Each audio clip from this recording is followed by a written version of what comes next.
Hello everybody, this is Digraj Singh Rajput. Welcome to magnet brains. इस video में हम एक बहुत इंपॉर्टेंट चीज पढ़ने वाले हैं जो है क्लास 12th ज्योग्राफी का टर्म 1 का प्रैक्टिस क्वेश्चंस वाला पेपर। अब ये क्या चीज है, बहुत सारे स्टूडेंट्स को शायद पता भी ना हो। तो देखिए, सीबीएसई ने इस साल कुछ प्रैक्टिस क्वेश्चंस अपनी वेबसाइट पर अपलोड किए हैं।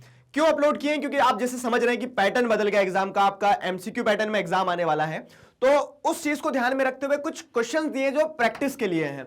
नॉट नेसेसरी कि ये क्वेश्चन एग्जाम में आने वाले। कुछ बच्चे ऐसी भी अफवाह फैला रहे हैं, और कौन है ये लोग पकड़ के लाने जा रहे हैं कि यही क्वेश्चन एग्जाम में आएंगे, ऐसा कुछ नहीं है। और ये भी जरूरी नहीं कि इस लेवल के क्वेश्चन आएंगे, इस टाइप के क्वेश्चन आएंगे। They are just for a reference, they are just for practice. ठीक है, तो प्रैक्टिस के लिए कुछ क्वेश्चन सीबीएसई ने अपनी वेबसाइट पे अपलोड किए हैं। अब समस्या क्या है कि उन क्वेश्चंस को तो अपलोड कर दिया, आंसर की अपलोड नहीं किए। तो मैं आपको आंसर्स दे दूंगा, आंसर की मिल जाएगी, डिस्कशन हो जाएगा। थोड़ा सा मैं एक कह सकते हैं ना कि जो बोलते हैं वार्म अप हो जाएगा कि हाँ, हम एग्जाम के लिए प्रिपेयर करा, हमने सब कुछ पढ़ा, तो किस तरह से क्वेश्चन आ सकते हैं। थोड़ा सा एक लेवल अप है। पहले ही डिस्क्लेमर दे रहा हूं मैं यहाँ पे कि ये जो पेपर है, इस पेपर का लेवल एक अप है। ठीक है, थोड़ा सा लेवल हाई है, घबराना मत। और क्लास 12 ज्योग्राफी के स्टूडेंट से स्पेसिफिकली कह रहा हूं मैं कि we do have a plan. हम उस प्लान के हिसाब से काम करेंगे और बहुत अच्छा करेंगे। ठीक है, तो घबराना मत। मैं आपको एमसीक्यूज भी करवा दूंगा, मैं आपके साथ में कुछ सैंपल पेपर्स भी डिस्कस कर लूंगा, ये प्रैक्टिस क्वेश्चंस भी हम डिस्कस कर लेंगे। और अल्टीमेटली क्या है कि मैं आपको एक पर्सपेक्टिव दे रहा हूं। देखो, डिस्क्रिप्टिव पेपर है नहीं, ऐसे डिस्क्रिप्टिव नहीं है। उसके बाद में दूसरी चीज क्या है कि मल्टीपल चॉइस क्वेश्चंस आने वाले हैं, चैप्टर भी बहुत ज्यादा नहीं है। आप बहुत अच्छा करने वाले हो, आई बिलीव इन यू। ठीक है, तो मिलके करेंगे, साथ में करेंगे और बहुत अच्छा करेंगे। तो उस चीज की चिंता बिल्कुल भी मत करना। फाइन, उस चीज की चिंता बिल्कुल भी मत करना। अभी आपको क्या ध्यान रखना है? अभी आपको ध्यान ये रखना है आगे कि जो कुछ क्वेश्चंस हम डिस्कस करें, इसके थ्रू हमारा एक पूरा क्या हो जाएगा, वार्म अप हो जाएगा, एक पूरा रिवीजन हो जाएगा। और इनफैक्ट ये प्रैक्टिस क्वेश्चन पेपर जो है ना, मतलब जो प्रैक्टिस क्वेश्चंस दिए, तो इन प्रैक्टिस क्वेश्चंस में भी जो हम कह सकते हैं कि कुछ चैप्टर्स जो हैं, ठीक है, इंडिया पीपल एंड इकोनॉमी वाले जो बुक है उसके, तो उन चैप्टर से क्वेश्चन नहीं है। ठीक है, तो ऐसे जितना कॉम्प्रिहेंसिव पेपर नहीं है, लेकिन क्योंकि सीबीएसई ने अपलोड किया तो एक बार उनके क्वेश्चंस को हम डिस्कस कर लेते हैं। इतनी बातें समझ में आ गई यहाँ पे। अब बिना समय व्यर्थ किए हम कूद पड़ते हैं सीधे पेपर के ऊपर। तो 60 क्वेश्चन है। पैटर्न कुछ कुछ उसी तरह से जैसा आपको पैटर्न मैंने, हाँ एक इंपॉर्टेंट चीज, मैं डिस्क्रिप्शन में लिंक लगवा दूंगा किस चीज की। तो जो सीबीएसई ने सैंपल पेपर इशू किया था, आई होप आपने वो सैंपल पेपर का सोल्यूशन देखा है। तो सैंपल पेपर के बिहाफ पे क्या हो जाएगा, आपको पैटर्न समझ में आ जाएगा कि सेक्शन ए में कितने क्वेश्चन करना है, 24 में से 20 करना है, सेक्शन बी में कितने क्वेश्चन करना है। ठीक है, तो उस तरह से आपको क्या है कि सैंपल पेपर के थ्रू एक आइडिया लग जाएगा कि क्वेश्चन कितने हमें अटेम्प्ट करना है। ठीक है, कौन कौन से सेक्शन होने वाले, मैप के कैसे क्वेश्चन आएंगे, पैसेज बेस्ड क्वेश्चन कैसे आएंगे, 4 में से 3 क्वेश्चन कहां करना है। तो वो सैंपल पेपर जरूर देख लेना, सैंपल पेपर का सॉल्यूशन जरूर देख लेना। ठीक है, अब यहां पे कुछ पैटर्न सेम है, कुछ क्वेश्चंस जो है उनका डिस्ट्रीब्यूशन मुझे उतना समझ नहीं आया, लेकिन फिर भी क्वेश्चंस है तो उन्हें सॉल्व करेंगे हम। ठीक, अब देखिए क्या है, तो यहां पे थोड़ा सा आप जैसे देखेंगे तो एनालिटिकल क्वेश्चंस ज्यादा दिए हैं। क्या है पहला सवाल, Arun is interested in that aspect of human geography which studies each unit of Earth. ठीक है, which studies each unit of Earth thoroughly and understand the entire planet। मतलब आप एक एक यूनिट को बहुत अच्छे से पढ़ के पूरे प्लैनेट को समझने की कोशिश करते हैं। मतलब क्या है कि यहाँ पे प्लैनेट किससे बना है, प्लैनेट जिसे आप देखोगे तो वहां पे क्या है कि अफ्रीका भी है प्लैनेट में, आप देखेंगे ओशियंस भी है, ऑस्ट्रेलिया भी है। अब जब सबको एक एक करके पढ़ लोगे तो क्या हो जाएगा, आपका अल्टीमेटली पूरे प्लैनेट की स्टडी हो जाएगी। वेरी सिंपल, कैसे है कि आप ज्योग्राफी के एक एक चैप्टर को पढ़ लोगे, पूरा सिलेबस पढ़ लोगे। तो इस तरह की अप्रोच को कौन सा, मतलब ये इस तरह की approach, studying geography in this way comes under which stage. ठीक है, तो which stage in the evolution of human geography is this? कौन से स्टेज में है?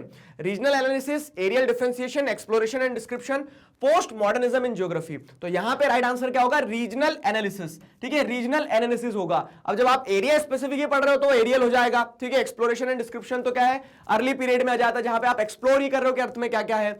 ठीक है, तो इस तरह से क्या है, ऑप्शंस को एलिमिनेट भी कर सकते हो। जो चार्ट है कहां से, चैप्टर 1 जो है ह्यूमन ज्योग्राफी वाली बुक का चैप्टर 1 जो है, वहां पे चार्ट टेबल दिया है ना, एक उस टेबल से क्वेश्चन आया है। तो क्वेश्चन देखो, थ्योरी आपने पढ़ी है कि किस तरह की कौन सी स्टेज में क्या हुआ, रीजनल एनालिसिस में क्या हुआ, एरियल डिफरेंशिएशन में क्या हुआ। अब उन्होंने क्या करा, उसको थोड़ा सा केस बेस्ड बना के पूछ लिया है। घबराना मत। ठीक है, इस तरह के क्वेश्चन आया तो दिमाग लगाना, बस बनेगा, आसानी से बनेगा। तो option A regional analysis is the right answer. अगला सवाल क्या है, what is common between primitive subsistence farming and intensive subsistence farming. अच्छा, एक चीज बता दूं मैं आपको, ये question same to same as it is जो practice paper class 10th social studies के लिए दिया था ना, वहां से उठा के सीधा दे दिया। जी हाँ, believe me, as it is question, यही शब्द, यही ऑप्शन ऐसा का ऐसा क्वेश्चन दे दिया आपको। तो अल्टीमेटली क्या है कि इंटरलिंकिंग होगी चीजों की, ऐसा भी लग सकता है कभी सिलेबस से बाहर है सिलेबस के अंदर है, लेकिन घबराना नहीं, अगेन वही वाली बात है। तो यहाँ पे क्या है, what is common between primitive subsistence farming and intensive subsistence farming. दोनों में ही क्या है, सब्सिस्टेंस के लिए फार्मिंग की जा रही है। आप सब्सिस्टेंस ऑप्शन में दिख रहा है क्या, कहीं नहीं दिख रहा है, देखो। तो both require use of modern machinery, primitive subsistence farming और इंटेंसिव सब्सिस्टेंस फार्मिंग, दोनों में क्या मॉडर्न मशीनरी का इस्तेमाल होता नहीं। इंटेंसिव में फिर भी थोड़ा हो जाता है, लेकिन प्रिमिटिव में तो कुछ नहीं है, ठीक है। लकड़ी मतलब क्या है, जैसे आप देखोगे तो जो प्रिमिटिव टूल्स रहते हैं, कुल्हाड़ी वगैरह, बेल, बक्खर, उन सारी चीजों से काम किया जाता है। तो ये तो नहीं है, दोनों में कॉमन नहीं है। Both are done on large tracts of land, नहीं, ये भी नहीं, छोटी छोटी जमीन पे किया जाता है। Both require large amount of credit, नहीं, पैसा उतना ज्यादा नहीं लगता। लेकिन हाँ, बोथ आर लेबर इंटेंसिव, मेहनत कौन करेगा, इंसान ही करेगा, मशीनरी को उतना ज्यादा यूज नहीं किया जाएगा। तो this is the point which is common in both primitive subsistence farming and intensive subsistence farming. I hope you got the concept कि क्या चीज पूछी जा रही है, किस तरह से क्वेश्चन पूछा जा रहा है। तो option D is the right answer, और बनेगा भी, आसानी से बनेगा, ठीक है। बहुत सीधा क्वेश्चन था ये वाला। अगला सवाल, which of the following approaches to human development consider the provision of health, education, food, water supply, sanitation and housing। अब देखो, आप यहां पे आओगे ह्यूमन डेवलपमेंट वाला चैप्टर, ठीक है। ह्यूमन डेवलपमेंट वाले चैप्टर में ध्यान करो, ये बुक 1 से ज्यादा क्वेश्चन लगे मुझे, ह्यूमन ज्योग्राफी वाली जो बुक है उस बुक से ज्यादा क्वेश्चन लगे इस प्रैक्टिस पेपर में, मतलब इस प्रैक्टिस क्वेश्चंस वाले पेपर में, ठीक है, जो सीबीएसई ने दिया है। तो अब यहां पे देखो क्या है, वो जो टेबल दिया गया है कि अलग अलग अप्रोचेस है, there are different approaches to understand human development, ठीक है। अब क्या है, तो यहां पे जैसे अगर आप देखोगे health, education, food, water supply, sanitation, housing, इन सारी चीजों पे, इन प्रोविजंस पे किस अप्रोच के अंडर में कंसिडर किया जाता है। तो अब देखो यहां पे आंसर क्या होगा, बेसिक नीड्स होगा, ठीक है। अब आप लोगों से एक मेरी विनती है, ऑर्डर है, जो समझना समझ लो। एक आप बाजू में क्या रख के बैठो, एक बाजू में पेपर रख के बैठो, बुक रख के बैठो, मतलब कॉपी रख के बैठो, और एक पेन रख के बैठो, ठीक है। मैं कुछ कुछ क्वेश्चंस आपको यहां से दे रहा हूं जिससे आपकी प्रैक्टिस हो जाएगी, मतलब रैंडम क्वेश्चंस दूंगा। जैसे अब ये तो क्वेश्चन समझ में आ गया, बेसिक नीड्स अप्रोच ये भी आपको समझ में आ गया। बेसिक नीड्स अप्रोच किसने प्रपोज की है, ठीक है। बेसिक नीड्स अप्रोच जो है किसने प्रपोज की है, आप कमेंट सेक्शन में बताना चाहो वहां बता देना, नहीं बताना है मत बताना, आप लिख के रख लेना, मतलब आप आंसर दे देना, बस मन में आंसर दे दो, ठीक है। टाइम वेस्ट होगा ज्यादा कमेंट टाइप करने में फालतू, ठीक है। तो बेसिक नीड्स अप्रोच जो है ये किसने दी है, इसका आंसर तो ये सही है, बेसिक नीड्स अप्रोच किसने दी है। तो इससे क्या होगा कि ये क्वेश्चंस जब आप पढ़ रहे हो ना, तो एक एक क्वेश्चन पढ़ने के साथ साथ में पूरी थ्योरी जो है उस क्वेश्चन से जुड़ी हुई वो आपके दिमाग के आजू बाजू घूम जाएगी। एलिमिनेट कर दो, इनकम अप्रोच नहीं है, वेलफेयर अप्रोच नहीं है, कैपेबिलिटी अप्रोच, ठीक है। तो वेलफेयर अप्रोच इसी तरह से किसने दी है, कैपेबिलिटी अप्रोच के बारे में भी कुछ बताया है, इकोनॉमिस्ट का नाम है, ध्यान आया। तो इस तरह से आप एक भी क्वेश्चन अगर पढ़ रहे हो ना, तो उस क्वेश्चन से जुड़ी जितनी भी थ्योरीज है अपने आजू बाजू अपने दिमाग में घुमा लेना, ठीक है। तो the right answer for this question is option D, ये बेसिक नीड्स अप्रोच के अंदर में सारे प्रोविजंस को कंसीडर किया जाता है। अगला सवाल, Which of the following is not an institutional or technological reform in agriculture? इनमें से क्या एक इंस्टीट्यूशनल और टेक्नोलॉजिकल रिफॉर्म एग्रीकल्चर में नहीं है। अब सुनो मेरी बात, एक और इंपॉर्टेंट बात कि इस तरह के जो शब्द आएंगे करेक्ट, इनकरेक्ट, नॉट, ठीक है, ट्रू, तो ये शब्दों पर विशेष ध्यान देना क्योंकि ये होते हैं ब्लफ वर्ड्स। ब्लफ वर्ड्स मतलब क्या है कि आप धोखा खा जाते हो इन शब्दों में, ठीक है। जल्दी जल्दी पढ़ने में नॉट छूट गए, मतलब नॉट को हम क्या कर गए, चूक गए, तो फिर क्या होगा कि यहां से जैसे इंस्टीट्यूशनल और टेक्नोलॉजिकल रिफॉर्म इन एग्रीकल्चर, ठीक है। तो अब क्या हो जाएगा कि हम उसको नॉट को भूल गए ना, तो हम ऑप्शंस को ही अलग चश्मे से देखना चालू कर देंगे, ठीक है। तो अब यहां जैसे देखें, which of the following is not an institutional और टेक्नोलॉजिकल चेंज। तो shift in the demand of organic produce, subsidising fertiliser and pesticides, तो ये क्या है, ये तो एक तरह का आप इंस्टीट्यूशनल रिफॉर्म ला रहे हैं ना, कि मतलब आपने क्या कर दिया कि गवर्नमेंट इंस्टीट्यूट्स जो है वो सब्सिडी दे रहे हैं फर्टिलाइजर्स, पेस्टिसाइड्स पे, तो ये तो इंस्टीट्यूशनल रिफॉर्म हो जाएगा। डिजिटलाइजेशन, ये टेक्नोलॉजिकल रिफॉर्म हो गया, ठीक है। Provision of crop insurance, again you are providing crop insurance through a institution of the government, ठीक है, तो ये भी इंस्टीट्यूशनल रिफॉर्म हो जाएगा। बाकी shift in the demand of organic produce, तो ऑर्गेनिक प्रोड्यूस जो है कि लोग अब डिमांड करें कि यार ऑर्गेनिक फूड खाएंगे हम, तो वो कोई इंस्टीट्यूशन या फिर वो टेक्नोलॉजी के कारण नहीं हुआ, वो लोगों का माइंडसेट बदला है, लोगों की प्रेफरेंसेस बदली है। So this point is not an institutional और technological reform in agriculture. Getting the idea. तो किस तरह से सवाल जो है थोड़ा सा एनालिटिकल देखने को मिल रहा है मुझे, नॉट नेसेसरली कि इतना एनालाइज आपको एग्जाम में जो क्वेश्चन आएंगे उनमें भी करना पड़ेगा, डायरेक्ट क्वेश्चन भी आ सकते हैं, लेकिन we have to prepare for the best, ठीक है, कि मतलब कैसी स्थिति हो, जब आप बेस्ट प्रिपेयर करके जाते हो ना, तो क्या होता है कि कैसी ही स्थिति हो, you are fit for the competition, ठीक है। तो the right answer, I guess easy question था वैसे ये, the right answer for this question is option A. और एक और इंपॉर्टेंट चीज क्या है कि आप आंसर तो लगा रहे हो मेरे साथ में, तो इन आंसर्स के थ्रू आपको ये जो प्रैक्टिस क्वेश्चन है इनके आंसर की भी मिल जाएगी, ठीक है, जो वेबसाइट पे नहीं है। फिर क्या अगला देखो, which of the following growth indicators was used to measure development during the early years, ठीक है।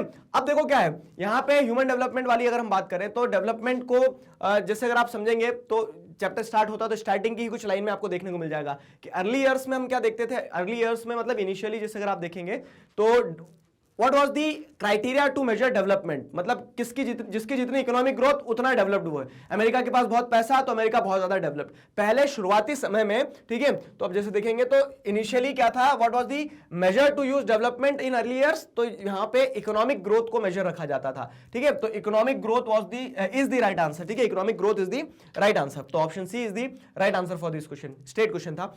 अगला सवाल क्या है, Which one of the following statements is not true of geography? कौन सा स्टेटमेंट ज्योग्राफी के संदर्भ में सही नहीं है, ठीक है। अब देखो क्या है यहां पे मुझे इस क्वेश्चन में ही डिफॉल्ट लगा है, पता नहीं आप में से कितने लोगों को लगा नहीं लगा पढ़ने के बाद में, लेकिन मुझे ये क्वेश्चन डिफॉल्ट लगा है। क्या, तो which one of the following statements is not true of geography? तो geography includes the study of only physical feature of the earth regardless of human behavior and culture। तो ये तो नॉट ट्रू है क्योंकि ज्योग्राफी क्या करता है, ये देखो एक और चीज बताता हूं मैं आपको, कुछ कुछ टिप्स देते चल रहा हूं।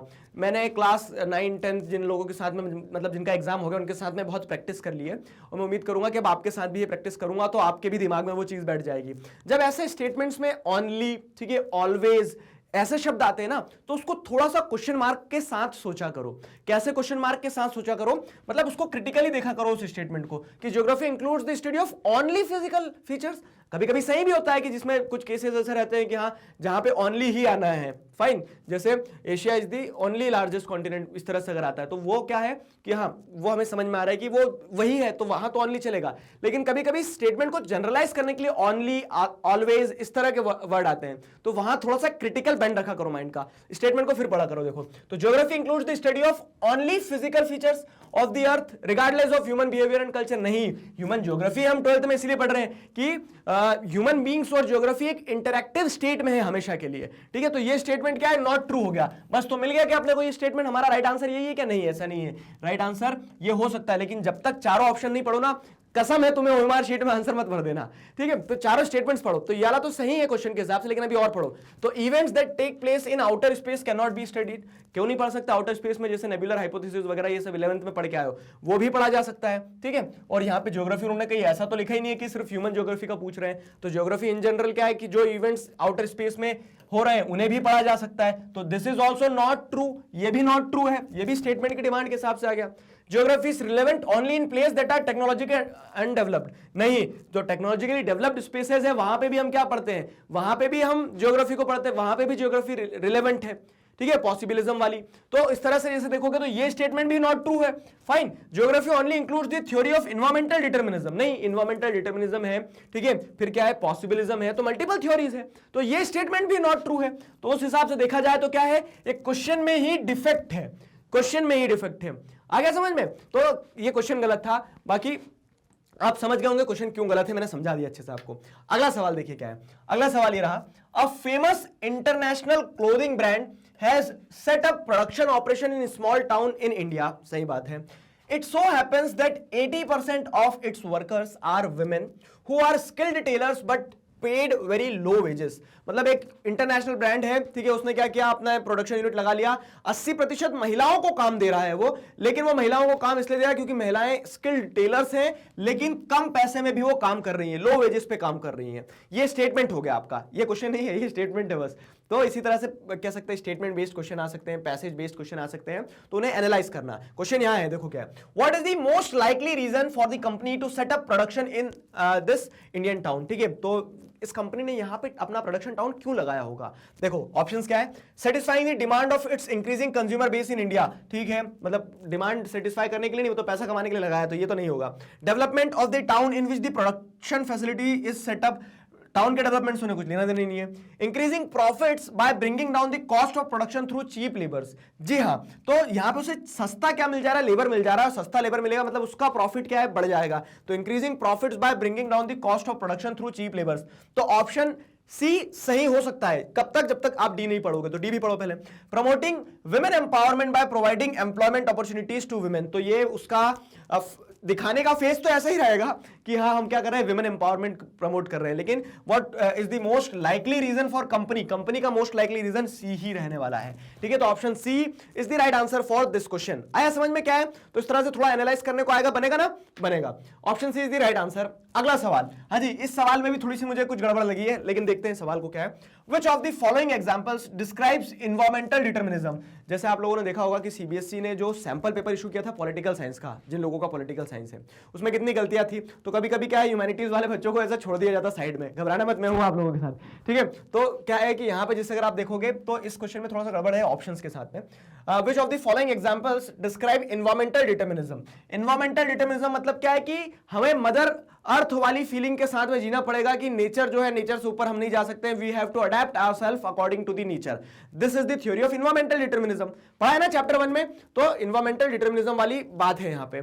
अब उन्होंने पूछा एग्जांपल कौन सा एनवायरमेंटल डिटरमिनिज्म का, तो Eskimos make igloos with ice. ठीक है, Eskimos make igloos with ice मतलब क्या है कि वो, जैसे आपने देखा होगा ना कि वहां पे सर्दियां हैं, तो सर्दियों में क्या है, एस्किमोस जो होते हैं वो इग्लू बना के रहते हैं। मतलब वो ऐसा नहीं है कि वो क्या कर रहे हैं कि एक तरह से बर्फ को पिघला दिया उन्होंने पूरा, वो उसी में क्या है, एनवायरमेंट के अकॉर्डिंग क्या कर रहे हैं, एनवायरमेंट के अकॉर्डिंग उनका रहन सहन डिटरमाइन किया जा रहा है। एनवायरमेंटल डिटरमिनिज्म का एग्जांपल है ये। ठीक है, तो इसको लगा दे क्या टिक? नहीं, वही वाली बात, जब तक 4 ऑप्शन ना पढ़ो ओएमआर शीट में लगाना मत कुछ, क्योंकि खराब कर दोगे ओएमआर शीट, फिर बदला नहीं जाएगा वो। तो यहाँ पे जैसे देखें, metro cities have buildings of steel and cement, तो metro cities have buildings of steel and cement, तो ये क्या है, आप वो सिटी कैसी भी हो सकती है, लेकिन आपने यू मेड इट पॉसिबल, तो ये तो पॉसिबिलिज्म से जुड़ा हुआ एग्जांपल है। ठीक है, cactus and other hardy plants grow in the desert, अब दूसरे प्लांट क्यों नहीं ग्रो कर पा रहे हैं, क्योंकि environment is not allowing them to do so. ठीक है, तो वहां पे क्या है, एनवायरमेंट ने डिटरमाइन कर दिया कि कैक्टस और दूसरे हार्डी प्लांट्स ही ग्रो कर सकते हैं, तो ये भी एनवायरमेंटल डिटरमिनिज्म का एग्जांपल है। लेकिन यहाँ पे कहीं ऐसा नीचे ऑप्शन नहीं है कि 1 and 2, 1 and 3 इस तरह से। ठीक है, तो इसको अब 2 में से लगाना, तो आंसर एक ही है, क्या लगाओगे? फाइन। फिर Saudi Arabia enjoys a variety of imported food crops, अब क्या है, अगर ऐसा आता कहीं पे कि जैसे मान लो क्या है, पॉसिबिलिज्म क्या है, तो पॉसिबिलिज्म में ये जा सकता था क्या कि सऊदी अरेबिया में जैसे अगर आप देखोगे तो वहां पे एप्पल ग्रो करना प्रैक्टिकली पॉसिबल नहीं है, लेकिन लोग वहां पे एप्पल खा रहे हैं, क्यों? क्योंकि इंपोर्ट कर लिया आपने। ठीक है, वहां पे आपने इंपोर्ट कर लिया एप्पल, तो इसी तरह से क्या ये पॉसिबिलिज्म का एग्जांपल हो गया। अब हमें क्या पता करना है, एनवायरमेंटल डिटरमिनिज्म का, तो Eskimos make igloos with ice, ये भी एनवायरमेंटल डिटरमिनिज्म का एग्जांपल है।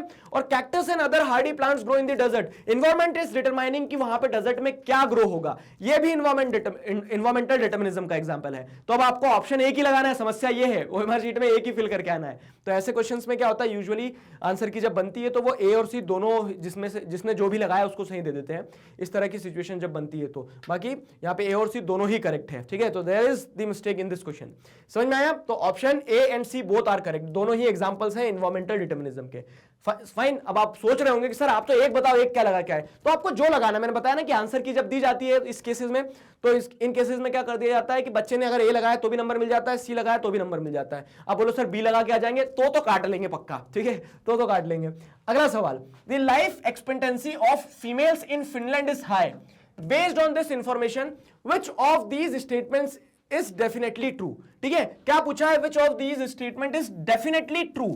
क्या है कि वहां पे लाइफ एक्सपेक्टेंसी जो है, मतलब the number of years a female is going to live, ठीक है, the expected years which a female is going to live, वो क्या है, हाई है। कहां पे? फिनलैंड में। तो फिनलैंड में लाइफ एक्सपेक्टेंसी हाई है। अब आपसे पूछा गया है कि कौन सा स्टेटमेंट डेफिनेटली ट्रू है, इन स्टेटमेंट्स को देखो। तो the human development index for females in Finland will also भी हाई, सही बात है, लाइफ एक्सपेक्टेंसी ज्यादा रहेगी तो ह्यूमन डेवलपमेंट इंडेक्स भी हाई रहेगा। लेकिन सिर्फ लाइफ एक्सपेक्टेंसी के कारण ही उनका कह सकते हैं कि एचडीआई हाई रहेगा क्या? नहीं, उसमें और भी कारण है, मतलब हेल्थ हो जाएगा, इनकम हो जाएगा, सारी चीजें हो जाएगी। तो ये स्टेटमेंट नो डाउट सही है, लेकिन सिर्फ इसी कारण से या फिर डेफिनेटली ट्रू वाली बात जो है, तो वो यहां पे क्या है, थोड़ा सा गैप आ रहा है। चलो और स्टेटमेंट देखते हैं। तो women in Finland have better access to health care, ये बात भी सही है कि विमेन को बेटर हेल्थ केयर के, मतलब बेटर हेल्थ केयर की एक्सेस जब होगी तो उस कारण से क्या होगा कि उनकी life expectancy is expected to increase. Fine. The gross national income of female in Finland will be low, नहीं, ग्रॉस नेशनल इनकम तो हाई रहेगी। तो क्या सही है वो तो नहीं पता, लेकिन डेफिनेटली ये तो गलत है। ठीक है, तो एलिमिनेट कर दो इसको। अब आपके आंसर देने की पॉसिबिलिटी 33% हो गई है। The government in Finland spends a lot of money on health care for young girls, ठीक है, तो the government in Finland spends a lot of money on health care for young girls. तो अब देखो यहाँ पे ऑप्शन डी भी है, आपको क्या लग रहा है? मतलब इसको तो हम क्या कर सकते हैं, एलिमिनेट कर सकते हैं कि HDI for females in Finland will also be high, not necessarily कि सिर्फ लाइफ एक्सपेक्टेंसी से एचडीआई नहीं हो सकता है, क्योंकि जैसे अगर सिर्फ इनकम का अगर कह देते तो क्या सऊदी अरेबिया का एचडीआई भी बढ़ जाएगा, क्योंकि इनकम तो है वहां, तो सिर्फ एचडीआई मतलब लाइफ एक्सपेक्टेंसी से एचडीआई बढ़ जाएगा, तो ये डेफिनेटली ट्रू वाला केस तो नहीं है, तो ऑप्शन ए भी एलिमिनेट कर दिया। अब बच्चा क्या, देखो women in Finland have better access to health care, सही बात है। Government in Finland spends a lot of money on health care for young girls, ठीक है। तो अब यहां पे इस केस में जैसे अगर आप देखोगे ना, तो ऑप्शन बी ज्यादा सूटेबल है। डेफिनेटली ट्रू में क्यों जा रहा है? क्योंकि बेटर एक्सेस जो होगी, अब वो चाहे गवर्नमेंट इन फिनलैंड वाला क्यों नहीं होगा, तो जरूरी थोड़ी गवर्नमेंट स्पेंड करे, गवर्नमेंट नहीं भी स्पेंड करेगी तो प्राइवेट फैसिलिटीज होगी, हेल्थ केयर एक्सेस होना चाहिए, हेल्थ केयर एक्सेस होगी तो डेफिनेटली क्या लाइफ एक्सपेक्टेंसी बढ़ाना चाहिए। अब देखो, you might have a different opinion with me in this question, आपको सी भी सही लगता है, मतलब ए और डी, सी तो हम एलिमिनेट कर ही देंगे, बी और डी लग सकता है, लेकिन B is the most closest answer in this case. क्यों? क्योंकि मैंने आपको बता दिया कि गवर्नमेंट के स्पेंड करने से क्या होगा, अगर मान लो गवर्नमेंट स्पेंड नहीं कर रही है तो क्या लाइफ एक्सपेक्टेंसी हाई हो जाती? नहीं, वहां पे क्या है, प्राइवेट हेल्थ केयर एक्सेस भी तो हो सकती है। नो डाउट फिनलैंड में गवर्नमेंट भी क्या करता है, बहुत अच्छा मतलब स्पेंड करता है एजुकेशन पे, हेल्थ केयर पे, सारी चीजों पे। तो option B is the most closest answer according to me, ठीक है। तो option B should be the right answer for this question. अगला सवाल, हाँ जी, ये सवाल देखो, इस सवाल में भी जिन लोगों ने प्रैक्टिस क्वेश्चंस देख लिए हैं पहले, ठीक है, तो मैं उम्मीद करता हूं कि आप लोगों ने क्वेश्चन जब सॉल्व करेंगे तो कुछ क्वेश्चंस जो सामने आ रहे हैं, जैसे पिछला वाला क्वेश्चन था, ये क्वेश्चन था, इसमें आपने गलती करने, मैं मतलब प्रिज्यूम कर रहा हूं कि आपने यहां पे गलती करी होगी, स्कोप है यहां पे गलती करने का, उस गलती को सुधारो। देखो, a sharp and sudden change in population pyramid condition inform about past events during which the population suddenly increase और डिक्रीज, ठीक है, एकदम से पॉपुलेशन बढ़ना घटना किसी ना किसी इवेंट को दर्शाता है। फाइन, तो अब यहां पे जैसे अगर आप देखेंगे तो पॉपुलेशन पिरामिड दिया गया है किसी एक देश का, observe the pyramid shown here, during which of this period was the sudden decline in the population. तो अब देखो क्या ईयर 1901 से आगे 1996 तक, ठीक है, यहां से ऐसे बढ़ रहा है। तो अब अगर जैसे आप देखोगे तो पूछा क्या गया है कि during which of this period there was a sudden decline in the population. तो अब यहां पे आपको दो लो देखने को मिल रहे हैं, एक लो ये देखने को मिल रहा है, एक लो ये देखने को मिल रहा है। देखो दोनों ही तरफ मेल फीमेल दोनों में क्या आपको दो लो पॉइंट्स देखने को मिल रहे हैं, दो लो पॉइंट्स देखने को मिल रहे हैं। पूछा क्या गया आपसे कि सडन डिक्लाइन किस ईयर में हुआ है। ऑप्शंस देखो, ऑप्शंस के साथ खेलना सीखो। सबसे इंपॉर्टेंट चीज क्या है, मल्टीपल चॉइस क्वेश्चन वाला जब पेपर आएगा ना आपका, तो उसमें सबसे इंपॉर्टेंट चीज ये है कि आपको क्वेश्चन समझ आया नहीं आया, आपको आता है नहीं आता है, कोई मायने नहीं रखता है। मायने ये रखता है कि आप ऑप्शंस के साथ खेलना सीख लो, एलिमिनेट करना, पॉसिबिलिटी बनाना कि हाँ इसका सही आंसर ये हो सकता है। तुक्का भी क्या है, तुक्का मारना भी एक कला है, ठीक है, तुक्का मारना भी एक कला है कि जिसमें आप ये सीख पाओ कि क्या क्लोजेस्ट आंसर हो सकता है। अगर आपने चार में से दो एलिमिनेट कर दिए, सुनो मेरी बात, बहुत अच्छी बात बता रहा हूं, दिस इज दी मतलब बोलते हैं ना ब्रह्म ज्ञान दे रहा हूं मैं आपको एमसीक्यूज के लिए। चार ऑप्शन में से अगर दो एलिमिनेट कर दिए, एलिमिनेट सही करे कि ये तो हो ही नहीं सकता है, तो आपकी आंसर देने की पॉसिबिलिटी कितनी हो गई है, 50% मैथमेटिकल अगर जाए तो, ठीक है, कि आप ए या बी को एलिमिनेट कर, मतलब ए बी को एलिमिनेट करें और सी और डी में से आंसर होगा, तो अगर आपने सी लगाया तो पॉसिबिलिटी ये सही हो सकता है, 50% पॉसिबिलिटी है। 50% पॉसिबिलिटी बहुत बड़ी होती है, तो इस कारण से क्या ऑप्शंस के साथ खेलना बहुत ज्यादा जरूरी है और उसे सीखो, दैट इज एन आर्ट, ठीक है, ठीक है। अब यहां पे देखो क्या है, तो ऑप्शन क्या दिया पहला, 1941 से 46, 41 से 46, ये मतलब 41 का ग्राफ यहां है, 46 का ग्राफ यहां है, डिक्लाइन देखने को मिल रहा है, लगा दे क्या, अभी नहीं, चार ऑप्शन पढ़ो। 51 से 56, 51 से 56, तो 51 मतलब ये वाला पॉइंट, 56 मतलब ये वाला पॉइंट, 51 से 56 ये वाला पॉइंट। तो यहां पे देखो पॉपुलेशन डिक्लाइन नहीं हुई है, यहां पे नो डाउट वो लो के बाद में धीरे धीरे ग्राफ उठा है, तो डिक्लाइन नहीं हुई है, डिक्लाइन होने के बाद उठी है यहां पे, तो 51 से 56 में।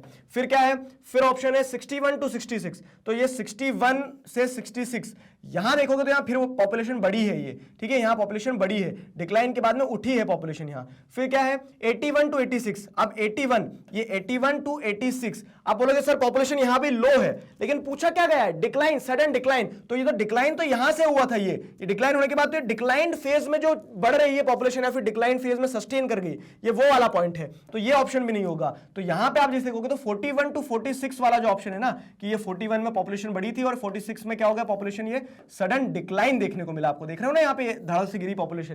तो इस तरह से क्या होगा, option A is the right answer. क्यों? क्योंकि आपने दूसरे ऑप्शंस को देखा कि दूसरे ऑप्शंस में कहानी सेट नहीं हो रही है, सडन डिक्लाइन। अगर मान लो 71 से 76 दिया होता है, तो 71 81 से 76 में भी सडन डिक्लाइन हो रहा है, लेकिन उन्होंने क्या दिया 81 से 86, तो वहां पे तो डिक्लाइन के बाद सस्टेन कर गई पॉपुलेशन, ठीक है। तो यहां पे इस केस में option A should be the right answer, ठीक है, option A should be the right answer. समझ में आया क्या है सवाल? तो सवाल इस तरह से क्या है, एनालाइज करना थोड़ा करोगे ना।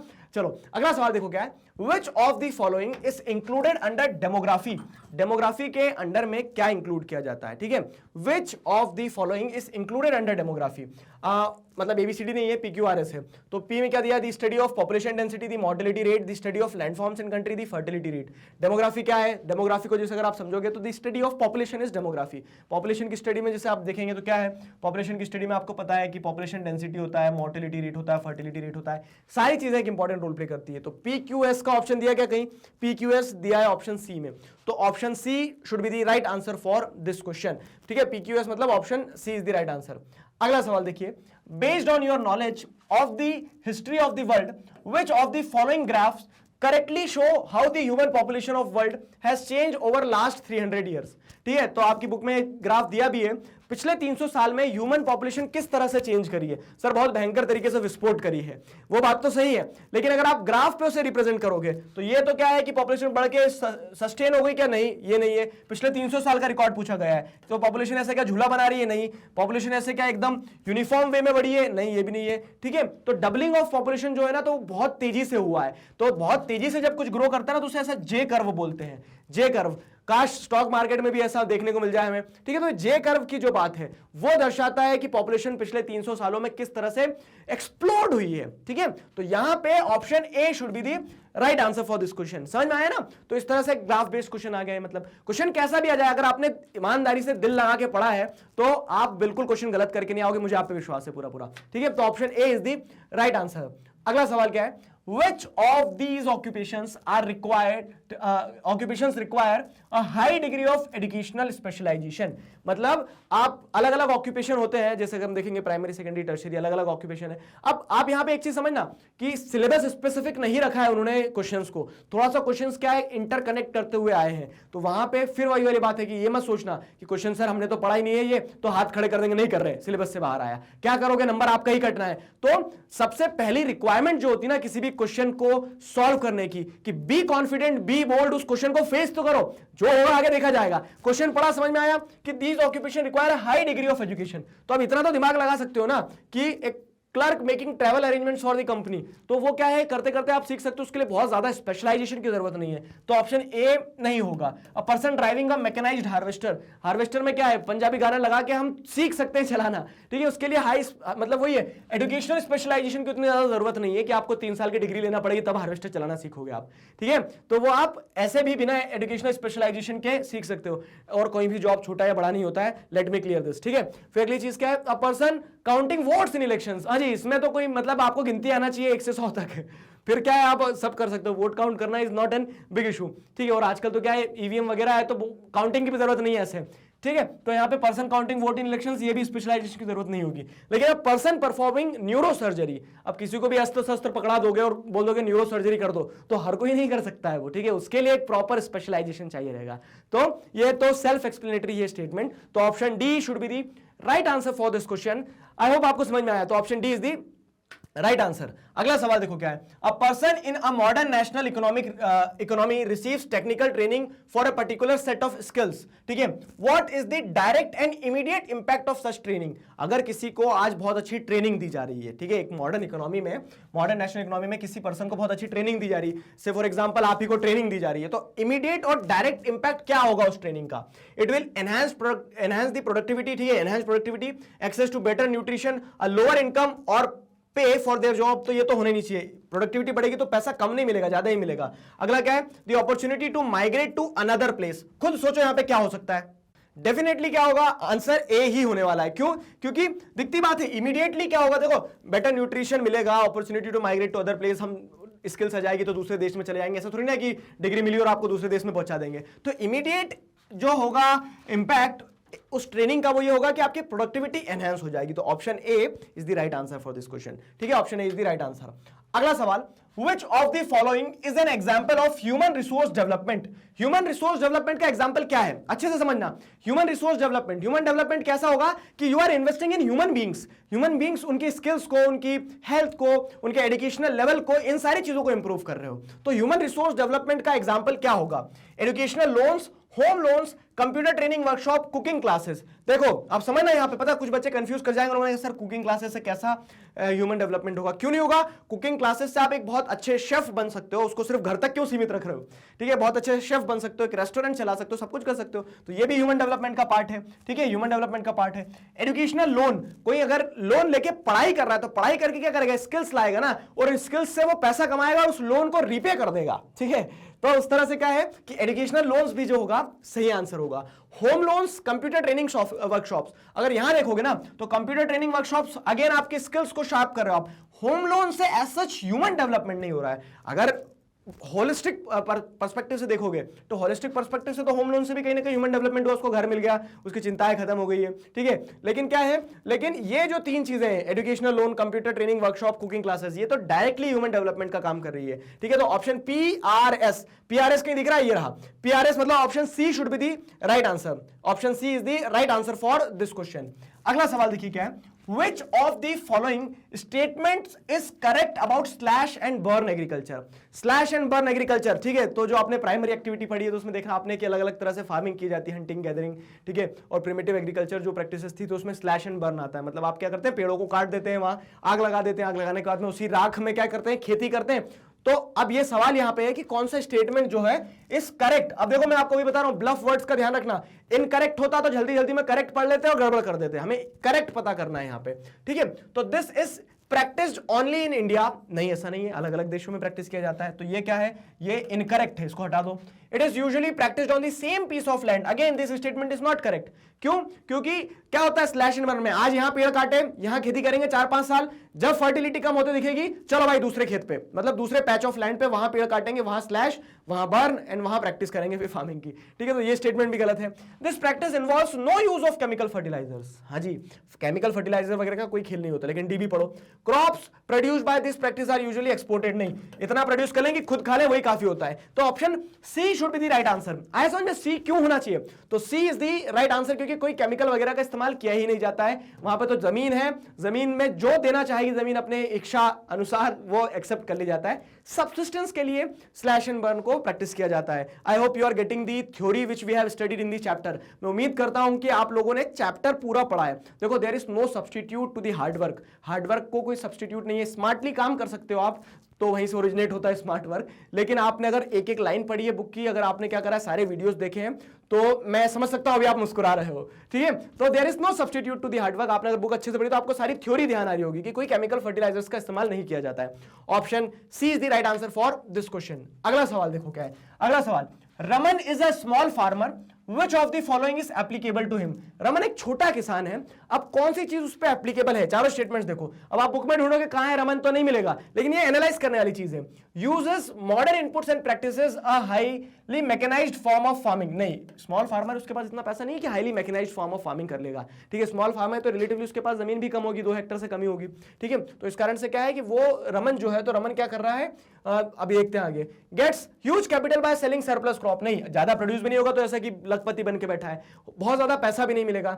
Heirs farm labourers to work on his field, नहीं क्यों, क्योंकि वो खुद ही काम कर लेगा, छोटा किसान है, कम जमीन है, खुद अकेला काम कर सकता है।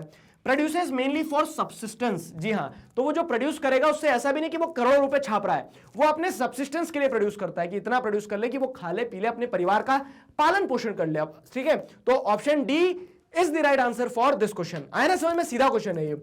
अगला सवाल, Which type of mineral extraction does the image shows? हाँ जी, ये क्वेश्चन में भी कंफ्यूजन आया होगा, 101% कंफ्यूजन आया होगा। ठीक है, और गूगल पर इस चीज की सर्च वॉल्यूम बढ़ गई होगी, किस चीज की, कि क्वेरिंग और ओपन कास्ट माइनिंग में क्या डिफरेंस है। चलो अब ये देखो, यहाँ पे मैं आपसे बता रहा हूँ, let us try to play with the options. Options के साथ खेलना सीखो। क्या है ये इमेज देखो जरा अच्छे से, दिख रहा है क्या, ट्रैक्टर है, क्या है, जेसीबी है, अजीबो सा है, मतलब अजीब गरीबी सा। तो यहाँ पे जैसे अगर आप देखोगे तो किस तरह का मिनरल एक्सकेवेशन बताया जा रहा है। अब मिनरल एक्सकेवेशन आपने पढ़ा है, ठीक है। माइनिंग किस में आता है, प्राइमरी सेक्टर में आता है। क्यों आता है पता है ना आपको, क्यों, क्योंकि आप नेचर से एक्सट्रैक्ट कर रहे हो, तो mining will come under primary sector. Primary activities वाला जो चैप्टर है हमारा वहां से आया है। देखो अभी तक आपने जितने क्वेश्चन देखे तो मुझे ऐसा लग रहा है शायद एक आधे ही क्वेश्चन बुक 2 से आया होगा, इंडिया पीपल एंड इकोनॉमी वाली बुक से, बाकी अधिकतर क्वेश्चन बुक 1 से आए। तो क्या एग्जाम में ही सर बुक 1 पढ़ के जाए, नहीं ऐसा नहीं है। प्रैक्टिस क्वेश्चन जो दिए हैं वो सिर्फ प्रैक्टिस के लिए दिए हैं, बुक 2 को छोड़ना मत, उसमें से भी क्वेश्चन आएंगे, ठीक। अब देखिए क्या है यहाँ पे, तो माइनिंग, क्वेरिंग, शाफ्ट माइनिंग और ओपन कास्ट माइनिंग। तो अब यहाँ पे से अगर हटाओगे आप तो शाफ्ट माइनिंग हटा ही सकते हैं हम, क्योंकि शाफ्ट माइनिंग हमने पढ़ा है बुक में, क्या है कि अंडरग्राउंड ऐसे टनल बना के जाते हो आप, फिर आप वहां से क्या करते हो, खोद के लाते हो मिनरल्स। तो शाफ्ट माइनिंग तो होगा नहीं, ठीक है। अब शाफ्ट माइनिंग नहीं होगा तो माइनिंग में हमने क्या करे थे, 2 प्रकार पढ़े थे, कौन कौन से, शाफ्ट माइनिंग और ओपन कास्ट माइनिंग। तो जैसे अगर आप देखोगे जब दोनों प्रकार ही अंदर लिख दिए तो माइनिंग एज ए ऑप्शन देना सिर्फ क्या है, भ्रम पैदा करना है, तो माइनिंग भी एलिमिनेट हो गया। बचा क्या है, क्वेरिंग और ओपन कास्ट माइनिंग। अब देखो क्वेरिंग को ही ओपन कास्ट माइनिंग कहा जाता है क्या, तो यहां पे भी क्या है, ज्योग्राफी में अगर टेक्निकली जाओगे तो 2 अलग अलग चीजें होती है। क्वेरिंग मतलब क्या है कि आप सरफेस पे से चीजें निकाल रहे हो, ठीक है, सरफेस पे से चीजें कलेक्ट कर रहे हो। ओपन कास्ट माइनिंग क्या है कि वही सरफेस पे से आप चीजें कलेक्ट कर रहे हो, यू आर डिगिंग आउट, ठीक है, आप खोद खोद के क्या सरफेस पे से निकाल रहे हो, फाइन। तो अब देखो क्वेरिंग और ओपन कास्ट माइनिंग जो है, ठीक है, ओपन कास्ट माइनिंग मतलब ऊपर से ही गड्ढा खोद के आप क्या कर रहे हैं, मिनरल्स को ऊपर ऊपर के निकाल ले रहे हो, इसे अंडरग्राउंड टनल बना के नहीं जा रहे हो शाफ्ट माइनिंग की तरह।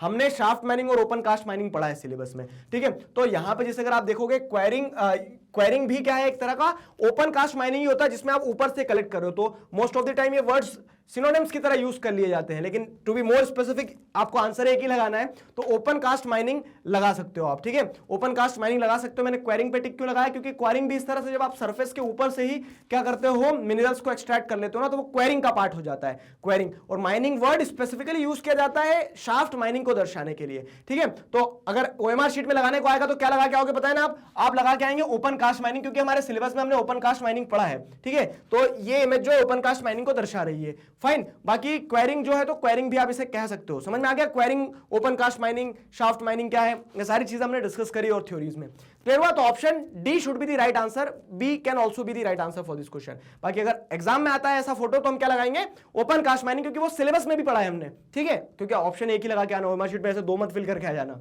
अगली चीज क्या है, which of the following would be a pull factor for migration. Pull और पुश, ठीक है, पुल और पुश 2 चीजें हैं क्या, कि पुल में आप जैसे देख रहे हैं कि आपको अट्रैक्ट कर रहे हैं कुछ फैक्टर्स, ठीक है, some factors are pulling you to the migrate, fine. और पुश फैक्टर क्या है, तो पुश फैक्टर में जाएगा कुछ ऐसी चीजें होती है जो आपको धकेल रही कि भैया यहां से माइग्रेट हो जाओ। मान लो क्या है कि आपके शहर में टेररिस्ट अटैक हो रहे हैं बहुत ज्यादा, रोज टेररिस्ट आ रहे हैं, तो उससे क्या होगा कि that will become a push factor, की सिक्योरिटी कंसर्न्स है, इस कारण से लोग शहर छोड़ छोड़ के भाग रहे हैं, माइग्रेट करें, तो पुश फैक्टर हो गया।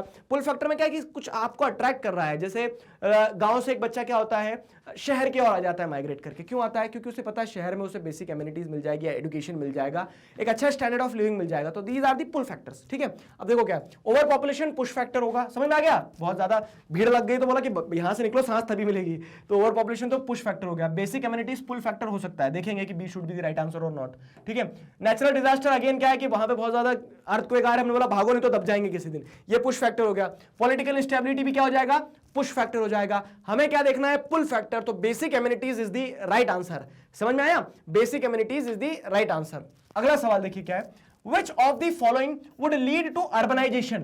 अर्बनाइजेशन किस कारण से होगा, ठीक है, which of the following would lead to urbanization। अब प्राइमरी मतलब अर्बनाइजेशन, यहां पे कंसेप्ट समझो, अर्बनाइजेशन मतलब शहरीकरण किन कारणों से हो सकता है, ठीक है, किन कारणों से हो सकता है शहरीकरण, ये बुक 2 से आ गया जैसे अब क्वेश्चन 1, ठीक है। तो primary school student is transferred to secondary school in the same village, ठीक है, तो मतलब क्या एक गांव था लेकिन उस गांव में प्राइमरी स्कूल से सेकेंडरी स्कूल भी बन गया है, तो नॉर्मली गांव में स्कूल हो जाए वही बहुत है, लेकिन प्राइमरी से वो सेकेंडरी स्कूल में उसी गांव में जा रहा है, ये अर्बनाइजेशन का एक ट्रेंड देखने को मिल सकता है हमें। लगा दें, अभी नहीं, 4 ऑप्शन पढ़ो, देखो क्या है, a shoe maker from town visits a neighbouring city daily to sell his products. तो ये तो क्या है, ये तो समस्या है कि उसको अपने गांव मतलब अपने टाउन में कोई ग्राहक नहीं मिल रहा है, इसलिए वो क्या करता है, शहर में बेचने जा रहा है। तो अर्बनाइजेशन यहां होना चाहिए, अगर वो अपने ही शहर में बेच देता है इसका मतलब क्या है कि उसके शहर का शहरीकरण हो रहा है, लेकिन यहाँ पे क्या है, यहाँ पे अर्बनाइजेशन नहीं हो रहा है। A village farmer visits a city bank for a loan to buy fertilizer and seeds, मतलब उसके गांव में अगर बैंक आता तो अर्बनाइजेशन होता है। तो again this is not the example of urbanization. A teacher of school in a village settles in a city for high paying job, तो अगेन क्या है, ये तो माइग्रेट कर गया, क्यों, क्योंकि उसे वहां पे अर्बनाइज्ड फैसिलिटीज नहीं मिल पा रही थी, तो ये भी अर्बनाइजेशन का फैक्टर नहीं है। बचा क्या, option A, a primary school student is transferred to the secondary school in the same village. Option A should be the right answer for this question. समझ में आया, option A is the right answer. चलिए अगला सवाल देखिए क्या है। तो human geography is the study of the changing relationships between the unresting man and the unstable earth, ठीक है। Who among the following said the given statement? अब आप देखोगे चैप्टर 1 में एक डब्बा बनाया, उसमें अलग अलग डेफिनेशन है, ठीक है, अनमोल वचन लिखे हुए, उनके नीचे नाम लिखा हुआ कि किसने क्या क्या बोल दिया ह्यूमन ज्योग्राफी के बारे में। तो ये स्टेटमेंट किसने दिया कि human geography is the study of changing relationships between the unresting man and the unstable earth. Who among the following said this given statement? देखो रेड्जल तो नहीं है, ठीक है, पॉल विडाल भी नहीं है, उसके बाद में एग्न्यू जी लिविंगस्टोन भी नहीं है, एलन सी सैंपल, ठीक है, देखा बुक में, इन्हीं के द्वारा ये स्टेटमेंट कहा गया है। ये बुक में देख लेना और मिल जाएगा आपको, डायरेक्ट क्वेश्चन है। तो इस तरह से डायरेक्ट क्वेश्चन भी आएंगे, तो जिन लोगों ने बुक बहुत अच्छे से पढ़ी है उनसे तो मतलब उन्हें एनालाइज भी नहीं करना पड़ेगा, स्टेटमेंट पढ़ा और झलक जाएगा आंसर आंखों के सामने। तो Ellen C Semple is the right answer for this question, C is the right answer. मतलब उनके नाम के बीच का जो सी था ना, उधर सी लगा दिया, उन्होंने बोल दिया कि हाँ ऑप्शन सी में एलन सी सैंपल को डाल दो, ठीक है। आगे बढ़े, अगला सवाल देखिए क्या है। Which of the following affected the agricultural sector in India negatively? इनमें से किस चीज ने इंडिया के एग्रीकल्चर सेक्टर को नेगेटिवली इफेक्ट किया है? Building roadways from villages to city, ये तो अच्छा है ना, विलेज से सिटी तक कनेक्टिविटी हो गई है, तो एग्रीकल्चर प्रोड्यूस को बेचा जा सकता है आराम से, ट्रैक्टर दनाते हुए चले जाएगा रोड पे, तो इसने नेगेटिवली इफेक्ट नहीं किया। रिड्यूसिंग फंडिंग इन मीटियोलॉजी, मतलब मौसम विभाग को पैसे देना कम कर दिया, तो ये नेगेटिवली इफेक्ट करेगा क्या, पता नहीं, अभी सोचेंगे, रुको।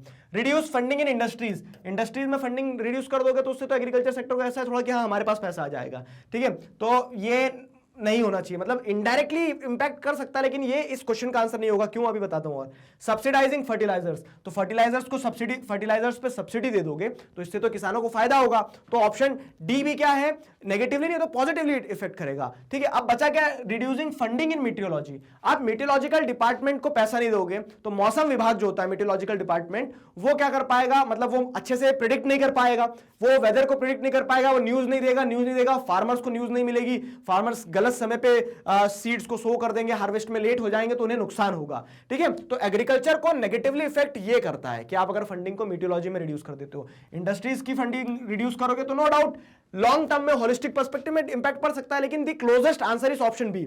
समझ में आया ना क्यों? तो option B should be the right answer for this question, option B should be the right answer. अगला सवाल देखिए क्या है। According to some economist which of these is a temporary alternative for farmers to increase their incomes and reduce environmental degradation, ठीक है। According to some economists, which of these is a temporary alternative for farmers to increase their incomes and reduce environmental degradation? मतलब temporary solution क्या हो सकता है कि income बढ़ा लें अपन थोड़ी सी और एनवायरमेंटल डिग्रेडेशन को कम कर लें। ऑप्शन देखो, अच्छे ऑप्शन है, कंफ्यूजिंग ऑप्शन है।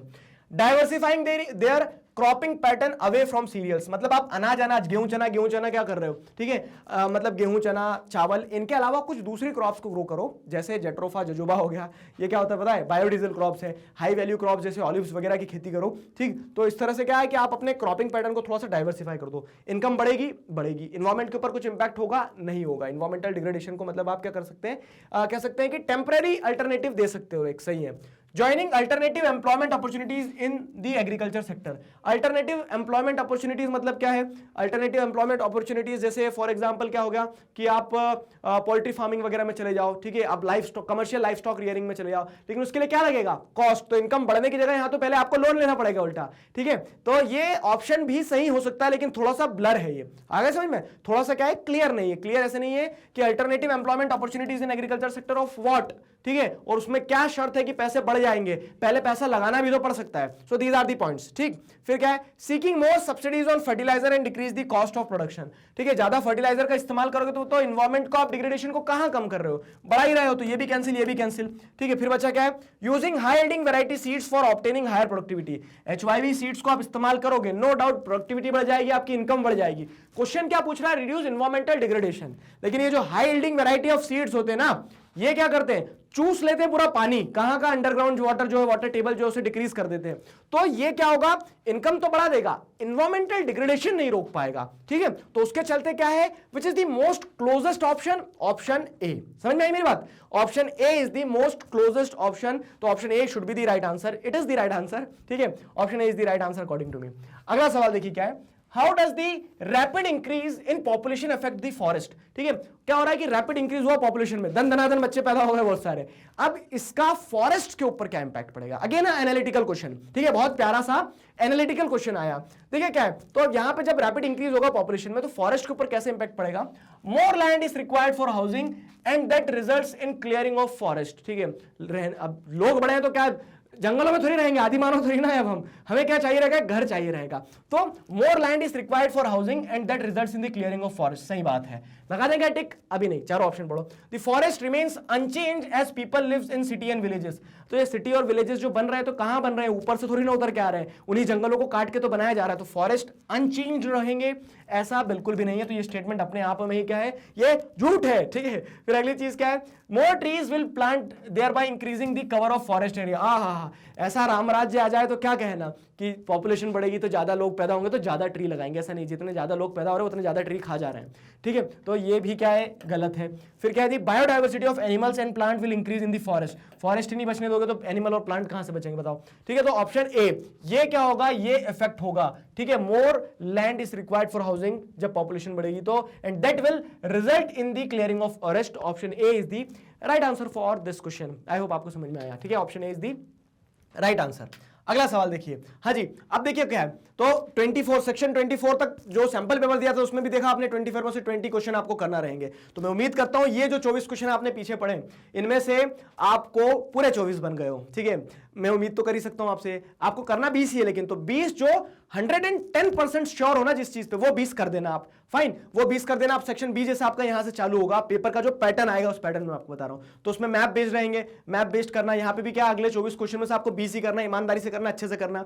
सैंपल पेपर वाला वीडियो जरूर देख लेना, बार बार एम्फेसिस उस चीज पे इसीलिए कर रहा हूं ताकि आपको पैटर्न समझ में आ जाए, ठीक है। डिस्क्रिप्शन में लिंक मिल जाएगी। और एक और चीज क्या है, हाँ ये स्टार्टिंग में बोलना चाहिए था लेकिन अब बोल देता हूं फिर से। देखो मैं आपको क्वेश्चन दे रहा हूं यहां पे, ठीक है, आप क्वेश्चन देख रहे हो स्क्रीन पे, आपको भी क्वेश्चन समझ में आ रहा है, तो मेरे आंसर बताने से पहले अगर आप मन में आंसर बता दोगे ना तो मुझे मन से बड़ा अच्छा लगेगा कि चलो बन रही चीजें, ठीक है, आपको भी कॉन्फिडेंस आएगा। नहीं बन रहा है कोई बात नहीं, सीख रहे हैं ना, we are in the learning process, ठीक है। तो ये क्वेश्चन देखो क्या है, मैप, ये मैप दिया रहेगा, ठीक है, ये मैप आया है, identify the country with an extensive livestock rearing industry, extensive livestock rearing country, ठीक है। 25 नंबर का क्वेश्चन ये यहां मार्क किया गया। लाइवस्टॉक रियरिंग की जाती खूब यहां पे जैसे आप देखोगे तो खूब क्या है, पोल्ट्री फार्मिंग वगैरह की जाती है, शिप वगैरह पाली जाती है, सारी चीजें होती है। कौन सा देश है ये, ठीक है, तो कौन सा देश है 25, जिसको वर्ल्ड मैप का आइडिया, तो ये पड़ेगा ही नहीं क्वेश्चन, वो देख लेगा 25 मतलब क्या, ऑस्ट्रेलिया। तो option A is the right answer for this question. समझ में आया ना, लाइवस्टॉक रियरिंग, ये 25 ऑस्ट्रेलिया है, क्योंकि अर्जेंटीना तो इधर है, न्यूजीलैंड इधर है, ठीक है, और उरुग्वे किधर है, ये उरुग्वे भी इधर है यहाँ पे। तो यहाँ पे लाइवस्टॉक रियरिंग होती है लेकिन मैप पे मार्क 25 किया है, ठीक है, तो यहाँ पे 25 is the right answer.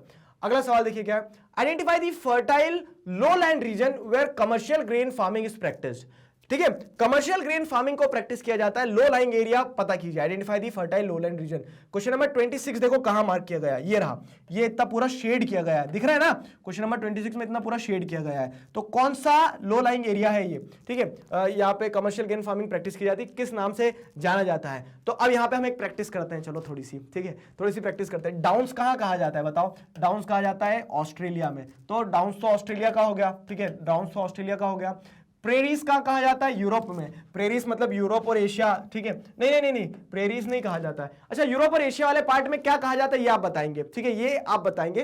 Prairies कहाँ कहा जाता है, प्रेरीज ये कनाडा और ये वाले रीजन में प्रेरीज कहा जाता है, ठीक है, आई गेस प्रेरीज ही कहा जाता है यहाँ पे। तो यहाँ पे आप क्या लिख सकते हैं, अमेरिका, ठीक है, तो अमेरिका वाला जो रीजन है उसमें प्रेरीज को प्रैक्टिस किया जाता है, ठीक है, तो ये प्रेरीज का तो क्या जाएगा, तो अमेरिका, कनाडा और अमेरिका वाला पार्ट आ जाएगा। पंपास कहाँ कहा जाता है, पंपास जैसे अगर आप देखोगे तो Pampas in Argentina I guess, ठीक है, तो अर्जेंटीना में पंपास कहा जाता है, ठीक है, अर्जेंटीना में क्या है, commercial grain farming, temperate farming को क्या कहा जाता है, पंपास कहा जाता है। तो यहाँ पे अर्जेंटीना आ जाएगा, अर्जेंटीना मतलब मेसी, ठीक है, अर्जेंटीना।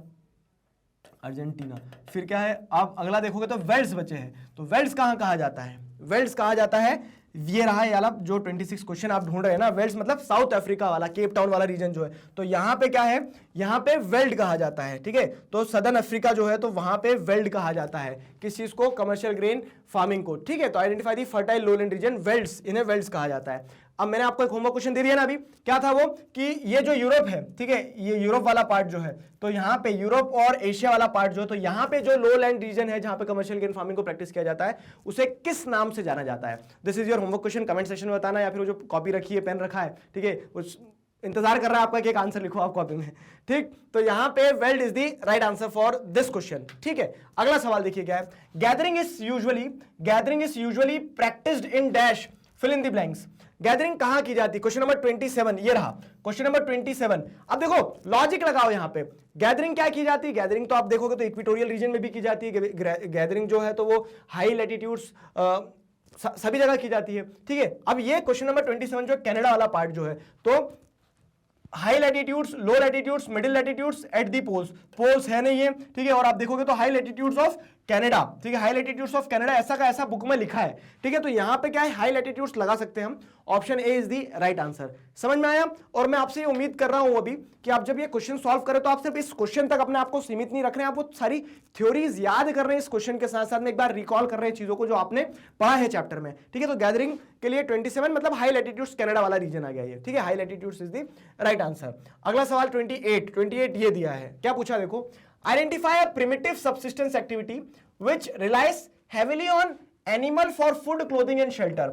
28 क्वेश्चन नंबर 28 ये यहां पे प्रैक्टिस की जाती है, प्रिमिटिव सबसिस्टेंस एक्टिविटी, ठीक है, जिसमें आप क्या है, एनिमल्स के ऊपर डिपेंडेंट हो बहुत ज्यादा, किस चीज के लिए, फूड, क्लोथिंग, शेल्टर, मतलब आपके जानवर ही आपका सब कुछ है। इस तरह की एक्टिविटी को क्या कहेंगे हम, nomadic herding, livestock rearing, mixed farming, gathering. देखो गैदरिंग में तो इकट्ठा करते हैं सामान, ठीक है, तो कुछ जानवरों से इकट्ठा कर ले, कुछ पेड़ पौधे से। मिक्स्ड फार्मिंग तो हो नहीं रही है, यहाँ पे आप जानवरों पर डिपेंडेंट हो।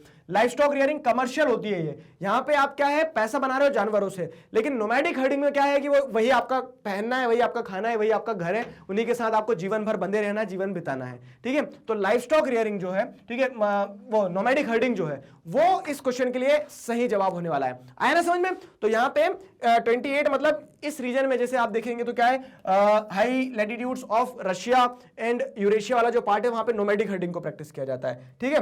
अब क्वेश्चन नंबर 28 का ए हो गया। 29 जो आया, ये रहा 29, ये 29 यहां पे मार्क किया गया है, ठीक है। A cyclic migration in search of pasture carried out in the marked region. Marked region ये अपने देश में आ गए अपन यहाँ, ठीक है, अपने देश में यहाँ आ गए, जैसे वो क्या है कि ऊपर की तरफ माउंटेन रीजन जो हो गया, राजस्थान वगैरह वाला जो रीजन हो गया, वहां पे मार्क किया गया है। मतलब लिखा क्या है, साइक्लिक माइग्रेशन, कि लोग साइक्लिक मैनर में माइग्रेट करते हैं, क्यों, फॉर सर्च ऑफ पैस्चर्स। तो जैसे गर्मी में उधर खाना खत्म हो गया उनके जानवरों के लिए, तो घूम के कहीं और चले जाएंगे, ठीक है। कुछ एग्जांपल्स भी इसमें आपको एग्जांपल्स लिखना है, कम्युनिटीज के नाम लिखे एनसीईआरटी बुक में, ठीक है। तो अब अगर क्वेश्चन ऐसा बदल दिया जाए कि name the communities which practice cyclic migration in search of pasture carried out in the marked region which is known as transhumance, ठीक है।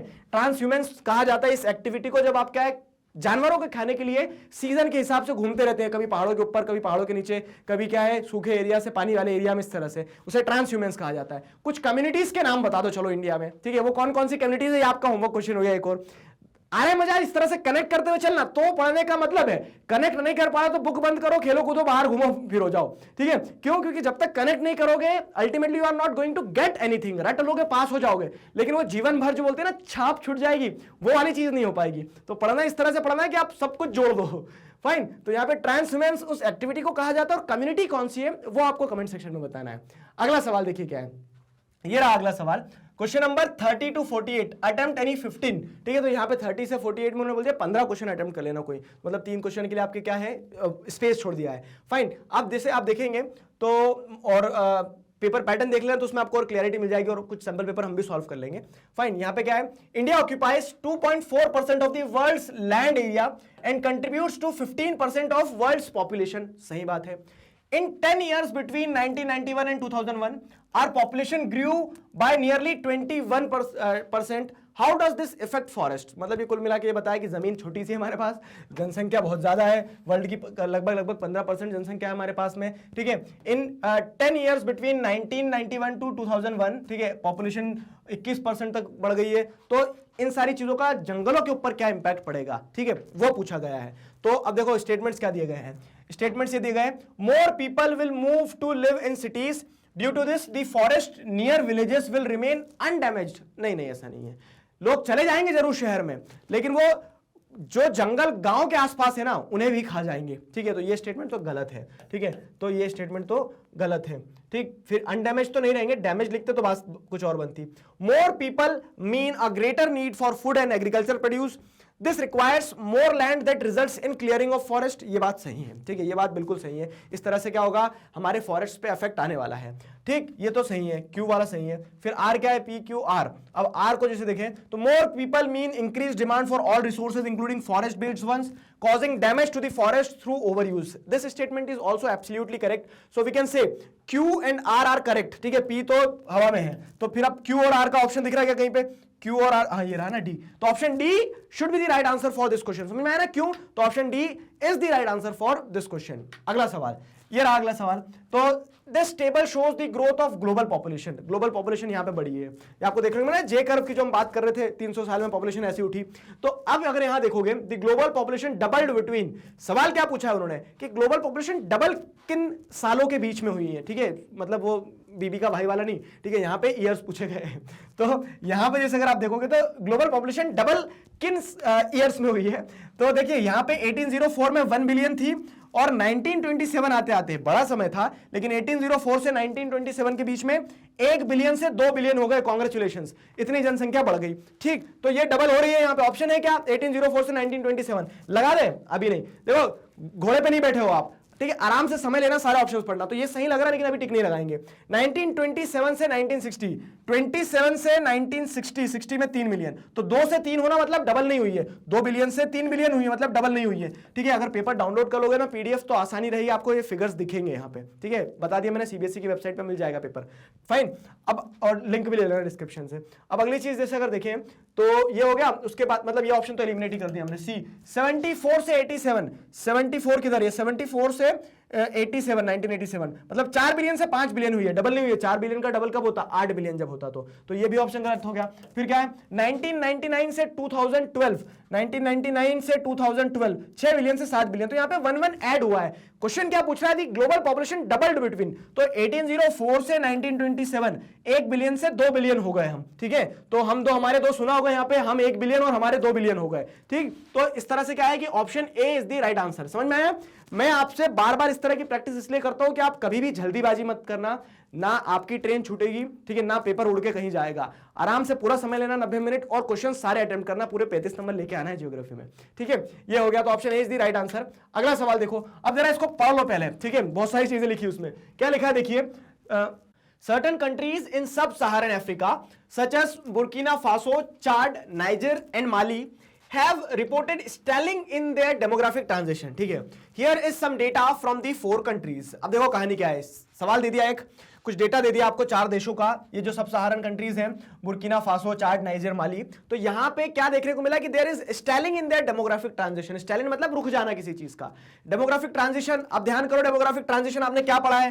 डेमोग्राफिक ट्रांजिशन में जैसे अगर आप देखेंगे तो 2 लाइन होगी, कौन कौन सी, एक बर्थ रेट वाली, एक डेथ रेट वाली। डेथ रेट कम होता चले जाएगा, बर्थ रेट भी थोड़ा थोड़ा कम होता चले जाएगा, ऐसे इस तरह से क्या है ये फिगर बनेगा। स्टेज 1 रहती है, स्टेज 2 रहती है, स्टेज 3 रहती है। तो डेमोग्राफिक ट्रांजिशन की अगर बात करें तो कुछ देशों में डेमोग्राफिक ट्रांजिशन नहीं हो रहा है, ये कहानी है, ठीक है। कुछ देशों में डेमोग्राफिक ट्रांजिशन नहीं हो रहा है। अब कौन कौन से देश है, वो देश का डेटा भी दे दिया है कि वहां पे देखो बर्थ रेट क्या है, बर्थ रेट भयंकर है। 2 फैमिलीज मिला दोगे, क्रिकेट टीम ऐसी बन जाएगी, 4 फैमिलीज में टूर्नामेंट हो जाएगा, ठीक है। तो इस तरह से क्या है कि 6 बच्चे 7 बच्चे 6 बच्चे 7 बच्चे पर फैमिली, इतने बच्चे पैदा हो रहे हैं। लिटरेसी की बात की जाए तो मेल फीमेल की अगर देखा जाए तो बुर्किना फासो में तो फीमेल का लिटरेसी लेवल नहीं दिया है। चार्ट में जैसे देखोगे तो फीमेल का लिटरेसी लेवल कम है, मेल का भी कोई ज्यादा नहीं है, 40% ही है। तो लिटरेसी लेवल भी कम है। एवरेज लाइफ एक्सपेक्टेंसी अगर देखोगे तो वो भी कम है। मतलब क्या है, बर्थ रेट भी तेज, डेथ रेट भी तेज है, ठीक है।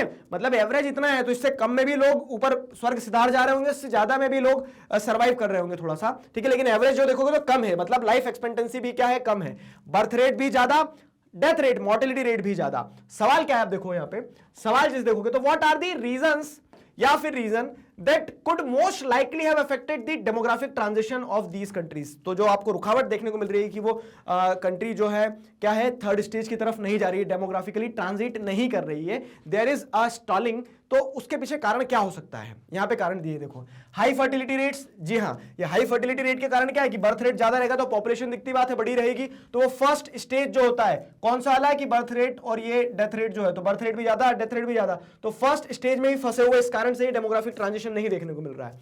हाई फर्टिलिटी रेट तो होगा ही, हाई मोर्टिलिटी रेट भी होगा ही होगा, 100% होना है, हाई मोर्टिलिटी रेट भी होना ही होना है। Low levels of female literacy, अब देखो क्या है कि फीमेल लिटरेसी का लो लेवल होना भी एक कारण है। अगर female literacy, low levels of female literacy, females अगर लिटरेट होंगी, यहां पे देखने को मिल रहा है कि फीमेल लिटरेसी क्या लो है, फीमेल्स अगर लिटरेट होती तो वो क्या है, वो कहीं ना कहीं वो लिटरेसी क्या करती, वो लिटरेसी बर्थ रेट का डिक्लाइन करवाने में इंपॉर्टेंट रहती और डेथ रेट जो रहता है वो भी कम होता है, क्योंकि लिटरेट रहते तो एजुकेशनल, हेल्थ, इन सारी चीजों पर ध्यान दिया जाता है। ठीक है, तो कॉम्प्रिहेंसिवली अगर समझोगे ना, जैसे आपने बुक में सिर्फ हाई फर्टिलिटी और मोर्टिलिटी रेट के बारे में ही देखा है और वही दो ही लाइन पढ़ी है ग्राफ में, लेकिन लिटरेसी भी एक इंपॉर्टेंट रोल प्ले करती है अगर दी है तो अगर जैसे आप देखोगे तो यहाँ पे क्या है, क्या फैक्टर्स है जो इफेक्ट कर रहे हैं इस चीज को, डेमोग्राफिक ट्रांजिशन को, तो यहाँ पे क्या आ जाएगा, ऑप्शन डी PQR, तीनों ही चीजें इंपॉर्टेंट है। ठीक है, तीनों ही चीजें इंपॉर्टेंट है क्योंकि तीनों ही चीजें जो है वो अनफेवरेबल है इन डेमोग्राफिक ट्रांजिशन ऑफ दी सब सहारन कंट्रीज। समझ में आया? तो option D should be the right answer for this question, option D should be the right answer for this question. अगला सवाल, विच of the following factors will affect the population growth rate of a place? Population growth rate, population growth कैसे पता लगाओगे आप? ठीक है, population growth के लिए मतलब ग्राफ नहीं है, फॉर्मूला क्या था पॉपुलेशन ग्रोथ की अगर हम बात करें तो बर्थ, ठीक है, बर्थ और माइनस डेथ, ठीक है, बर्थ माइनस डेथ, फिर उसके बाद क्या, बर्थ माइनस डेथ के बाद में इन माइग्रेशन माइनस आउट माइग्रेशन। ठीक है, ऐसे ही कुछ था ना, इन माइग्रेशन माइनस, ठीक है, यहां प्लस कर देंगे, इन माइग्रेशन माइनस आउट माइग्रेशन। ठीक, तो ये अगर देखोगे आप तो which of the following factors will affect the population growth rate of a place? तो इन माइग्रेशन एमिग्रेशन से हो गया, ठीक है, और एमिग्रेशन से क्या हो जाएगा, आउट माइग्रेशन हो जाएगा।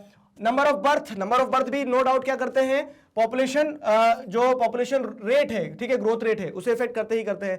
तो यहां पे आप ऑप्शंस में अगर जुगाड़ देखी जाए तो तीनों ही आना चाहिए, ऑल 1 and 2 3 आ रहा है ऑप्शन डी में। समझ में आया ना? तो तीनों ही चीजें क्या करती है, पॉपुलेशन ग्रोथ रेट, किसी भी जगह के पॉपुलेशन ग्रोथ रेट को इन्फ्लुएंस करती है। तो यहाँ पे A B C D मतलब या फिर 1 2 3 जो है तीनों पॉइंट, तो option D is the right answer for this question, option D is the right answer for this question. Fine, अगला सवाल देखिए क्या है, cooperative farming is when member farmers, ठीक है, farm jointly, continue to be the owner of their land individually, distribute profits based on the ratio of land they own, distribute wages according to the number of days they worked, who among these will benefit the most from the cooperative farming? ठीक है, अब कहानी समझ में क्या है कि cooperative farming is when member farmers farm jointly, ये कोऑपरेटिव फार्मिंग को समझाया गया है। अब सवाल क्या है, कोऑपरेटिव फार्मिंग समझा दिया, सवाल देखो क्या है, मतलब कभी कभी क्या है, क्वेश्चंस इतने प्यारे क्राफ्ट किए जाते हैं, प्यारे इन द सेंस मतलब यहाँ पे कोई बहुत मेकअप करके नहीं आया वो, और मेकअप करने से कोई प्यारा भी नहीं हो जाता है। वैसे यहाँ जो मैं बताने वाला हूँ आपको कि इन्होंने कंफ्यूज कैसे कर दिया, देखो कोऑपरेटिव फार्मिंग के बारे में सब कुछ बता दिया, पूछा क्या है कि who among these will benefit most from the cooperative farming. तो अगर डायरेक्ट क्वेश्चन भी आता, ये सब नहीं भी दिया जाता तो भी आपसे बनना चाहिए था, क्या है बेनिफिट सबसे ज्यादा किसको मिलता है कोऑपरेटिव फार्मिंग में, मतलब जॉइंटली फार्मिंग कर रहे हैं, अपनी अपनी नीड के हिसाब से, अपने अपने कंट्रीब्यूशन के हिसाब से पैसा मिल ही जाता है। तो स्मॉल बिजनेस ओनर्स करेंगे नहीं, कोऑपरेटिव फार्मिंग फार्मर्स करेंगे। लैंडलेस लेबरर्स को कोऑपरेटिव फार्मिंग में क्या फायदा, उन्होंने कुछ कंट्रीब्यूट नहीं किया ना, कुछ कॉपरेट नहीं किया, तो उन्हें उतना फायदा नहीं होगा। स्मॉल लैंड ओनर्स जो रहेंगे ना, उन्हें जरूर फायदा मिलेगा, ट्रेडर्स को ऐसा फायदा नहीं होगा। ठीक है, स्मॉल लैंड ओनर्स को यह है कि संगठन में शक्ति है, तो सब जब संगठित होकर काम करेंगे ना तो दिखती बात है बेनिफिट्स मिलेंगे। तो small land owners, option C is the right answer for this question. क्यों है, समझ में आया? Option C is the right answer, तो यहां पे option C is the right answer. अगला सवाल देखो क्या है, Sami made a list of what shifting cultivation is called in various countries but made a mistake in one country. ठीक है, वन एंट्री, सॉरी, ठीक है। तो यहाँ पे समी ने एक लिस्ट बनाई कि जो स्लैश एंड बर्न या फिर शिफ्टिंग कल्टीवेशन होता है उसे अलग अलग देशों में अलग अलग नामों से जाना जाता है। अच्छा सुनो मेरी बात, एक बात बताता हूँ बहुत अच्छी। मैंने क्लास 10th के लिए स्पेसिफिकली एक वीडियो बनाया था, लेकिन वो इरिस्पेक्टिव ऑफ द क्लास, अगर ये कोई वीडियो कॉम्पिटिटिव वाला भी देख रहा है, आपको भविष्य में कॉम्पिटिटिव प्रिपेयर करना है तो आप सभी को मदद मिलेगी, ठीक है। वो वीडियो की लिंक मैं डिस्क्रिप्शन में लगवाऊंगा। वीडियो है किस चीज पे? Mnemonics to learn slash and burn agriculture. मतलब स्लैश एंड बर्न जो होता है ना काटो पीटो वाला, हमारे देश में भी उसे अलग अलग कंट्री में अलग अलग, मतलब हमारे देश के अंदर अलग अलग स्टेट में अलग अलग नामों से जाना जाता है। वो हमारे देश के बाहर जो है वो अलग अलग नामों से जाना जाता है। तो उस वीडियो को देख लेना, छोटा वीडियो 10-15 मिनट का, उससे आपको एक बहुत अच्छी अप्रोच मिल जाएगी कि जो अलग अलग देश में क्या कहा जाता है ये याद रहे। ये कॉम्पिटिटिव्स में आपको जीवन भर मदद देगा और साथ ही साथ क्या है, एग्जाम में तो देगा ही, अभी जो आपको टर्म 1 का एग्जाम देना है। इस वीडियो को जरूर देख लेना, ठीक है। तो अब यह लिस्ट बनाई उसने। इंडिया में जुमिंग कहा जाता है, नॉर्थ ईस्टर्न स्टेट्स में सही लिस्ट में। सेंट्रल अमेरिका मैक्सिको में उसे क्या कहा जाता है? मिल्पा कहा जाता है, तो ये भी सही है, यानी लिस्ट एंट्री सही है। मैक्सिको में लादिंग कहा जाता है, क्या लदिंग नहीं है, यहाँ पे लडांग था, ठीक है। लडांग मतलब ये उन्होंने ऐसा दिया है पेपर में, ठीक है। तो मैक्सिको में लडांग इन्होंने ये लिखा है, ये गलत एंट्री है। क्यों? क्योंकि मैक्सिको में भी क्या कहा जाता है? मिल्पा के नाम से जाना जाता है। जो शिफ्टिंग कल्टीवेशन है उसे मिल्पा के नाम से जाना जाता है। मलेशिया इंडोनेशिया में लडांग कहा जाता है, मलेशिया इंडोनेशिया में लडांग कहा जाता है, ये सही है। तो ये जो थर्ड वाली एंट्री है उसने गलत बनाई है, ठीक है। मैक्सिको की एंट्री क्या बनाई है? उसने गलत बनाई है, मतलब आइडेंटिफाई द मिस्टेक, तो C third is the mistake, ठीक है। तो option C is the right answer. यहाँ पे मिस्टेक ऑप्शन 3 में है। समझ में आया? वो वीडियो जरूर देख लेना, बहुत मदद मिलेगी, मैं ये पर्सनली बिलीव करता हूं, ठीक है। मेहनत करी उस पर तो आपको, आप ही के लिए तो है जो भी है, ठीक है। तो वो वीडियो जरूर देख लेना। तो Mexico ladang is the right answer, ठीक है। Option C is the right answer. अगला सवाल देखिए क्या है, Why do we need to use our resources carefully? हमें अपने रिसोर्सेस को केयरफुली क्यों इस्तेमाल करना चाहिए, सवाल ये है, ठीक है। Why do we need to use our resources carefully?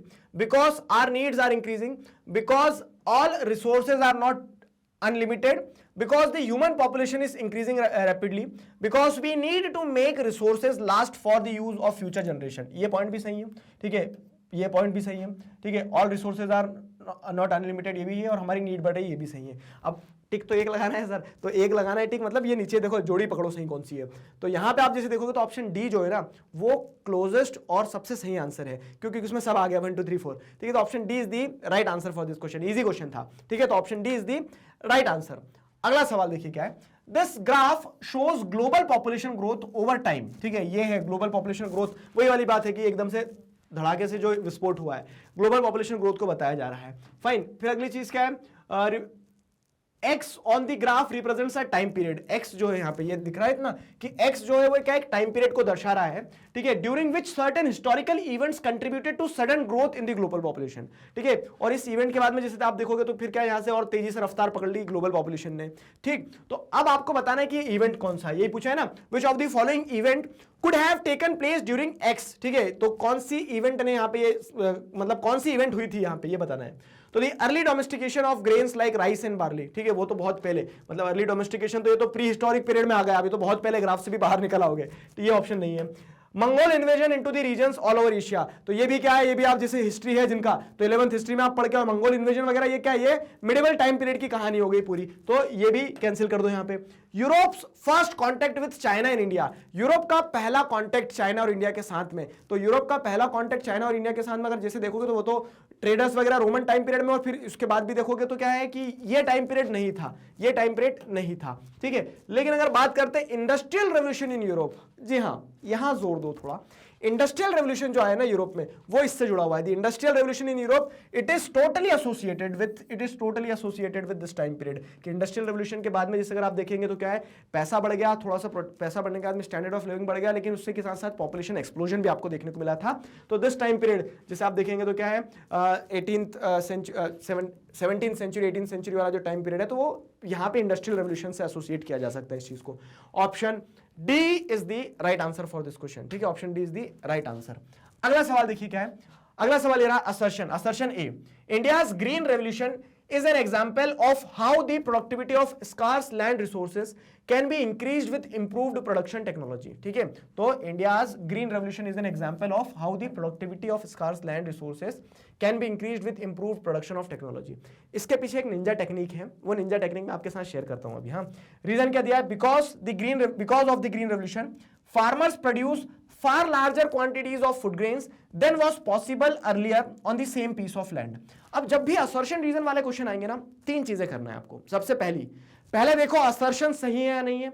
सही है, 100% सही है कि ग्रीन रेवोल्यूशन से एक एग्जांपल है जिससे हमने क्या है कि स्कार्स लैंड रिसोर्स में भी मैक्सिमम प्रोड्यूस लिया।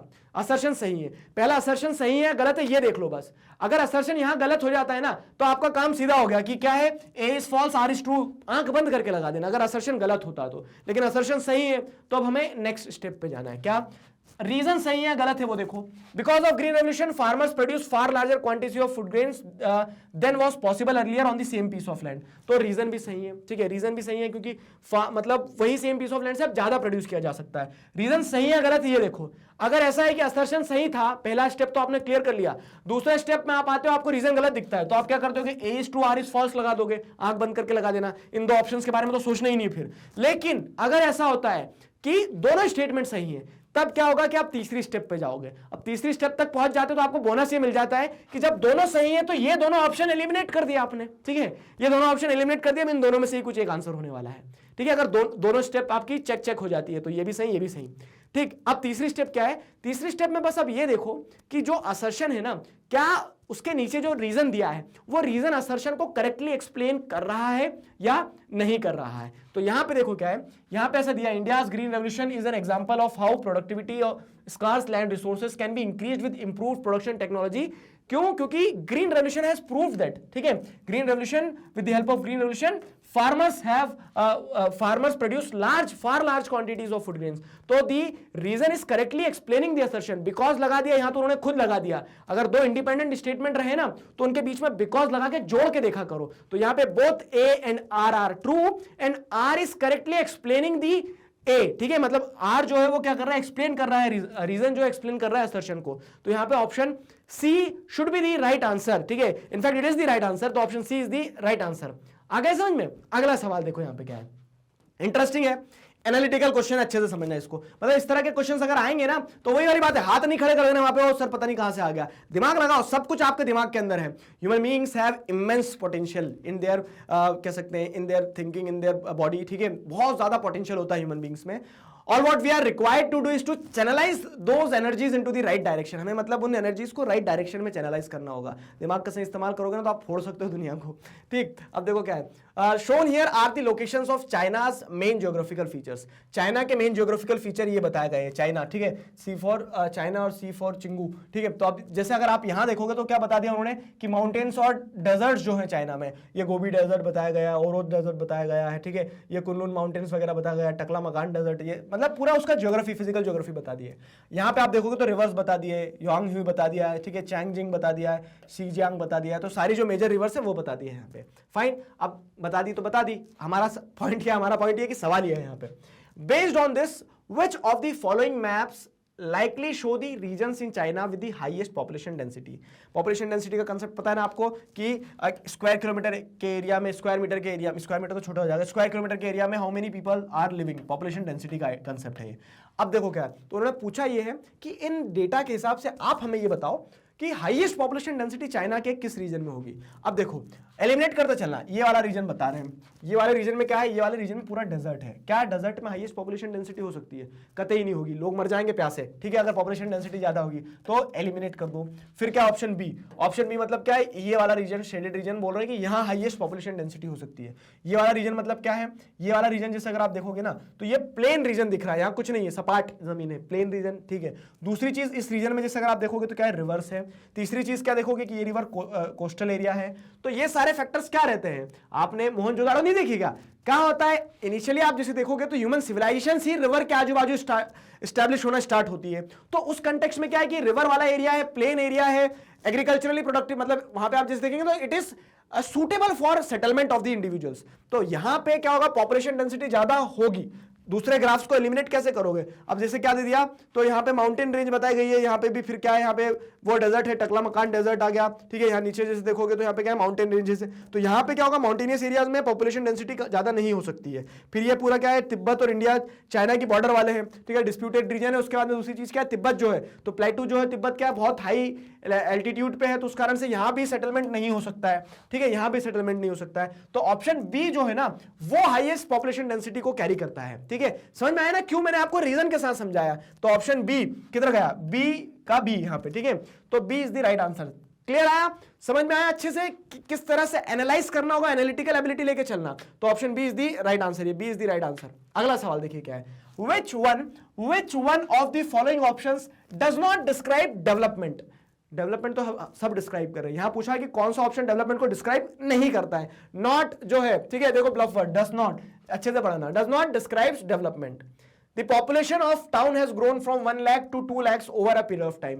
मतलब एक टाउन में 1 लाख लोग रहते थे, ठीक है, और एक समय के बाद 2 लाख हो गए हैं, ठीक है, शादी वादी हुई होगी, डबल होना तय है, ठीक है। फिर अगली चीज क्या है, the medical facilities in the town have improved. देखो ये तो डेवलपमेंट दर्शाता है, ठीक है, ये डेवलपमेंट दर्शाता है कि मेडिकल फैसिलिटीज उस टाउन में इंप्रूव हो गई है, वहीं पे ऑपरेशन हो जा रहे हैं, वहीं पे डिलीवरी हो जा रही है, तो सही है, ठीक है, डिलीवरी हो जा रही है तभी तो बच्चे बड़े हैं, ठीक। फिर क्या है, option C, number of schools have increased in the town. Number of schools have increased in the town, तो यहां जैसे अगर आप देखोगे तो स्कूल्स का बढ़ना भी क्या है, स्कूल्स का बढ़ना है, तो ये जो बच्चे बड़े हैं वो पढ़ लिख तो पाएंगे अब, ठीक है, तो डेवलपमेंट अल्टीमेटली यहीं से तो होगा। तो ऑप्शन सी भी सही है, ये तो डेवलपमेंट दर्शा रहा है, हमें पता क्या करना है, does not describe the development. The rate of crime in the town has decreased. चलो अच्छी बात है कि चोर लुटेरे भी कम हो गए, थोड़े लोग शिक्षित हो जाएंगे, चोर लुटेरे कम हो जाएंगे, ये भी डेवलपमेंट से जुड़ा हुआ है। लेकिन ये कैसा डेवलपमेंट है कि जनसंख्या बढ़ गई है, इससे कोई डेवलपमेंट नहीं होगा, उल्टा ये डेवलपमेंट के सामने एक चैलेंज है।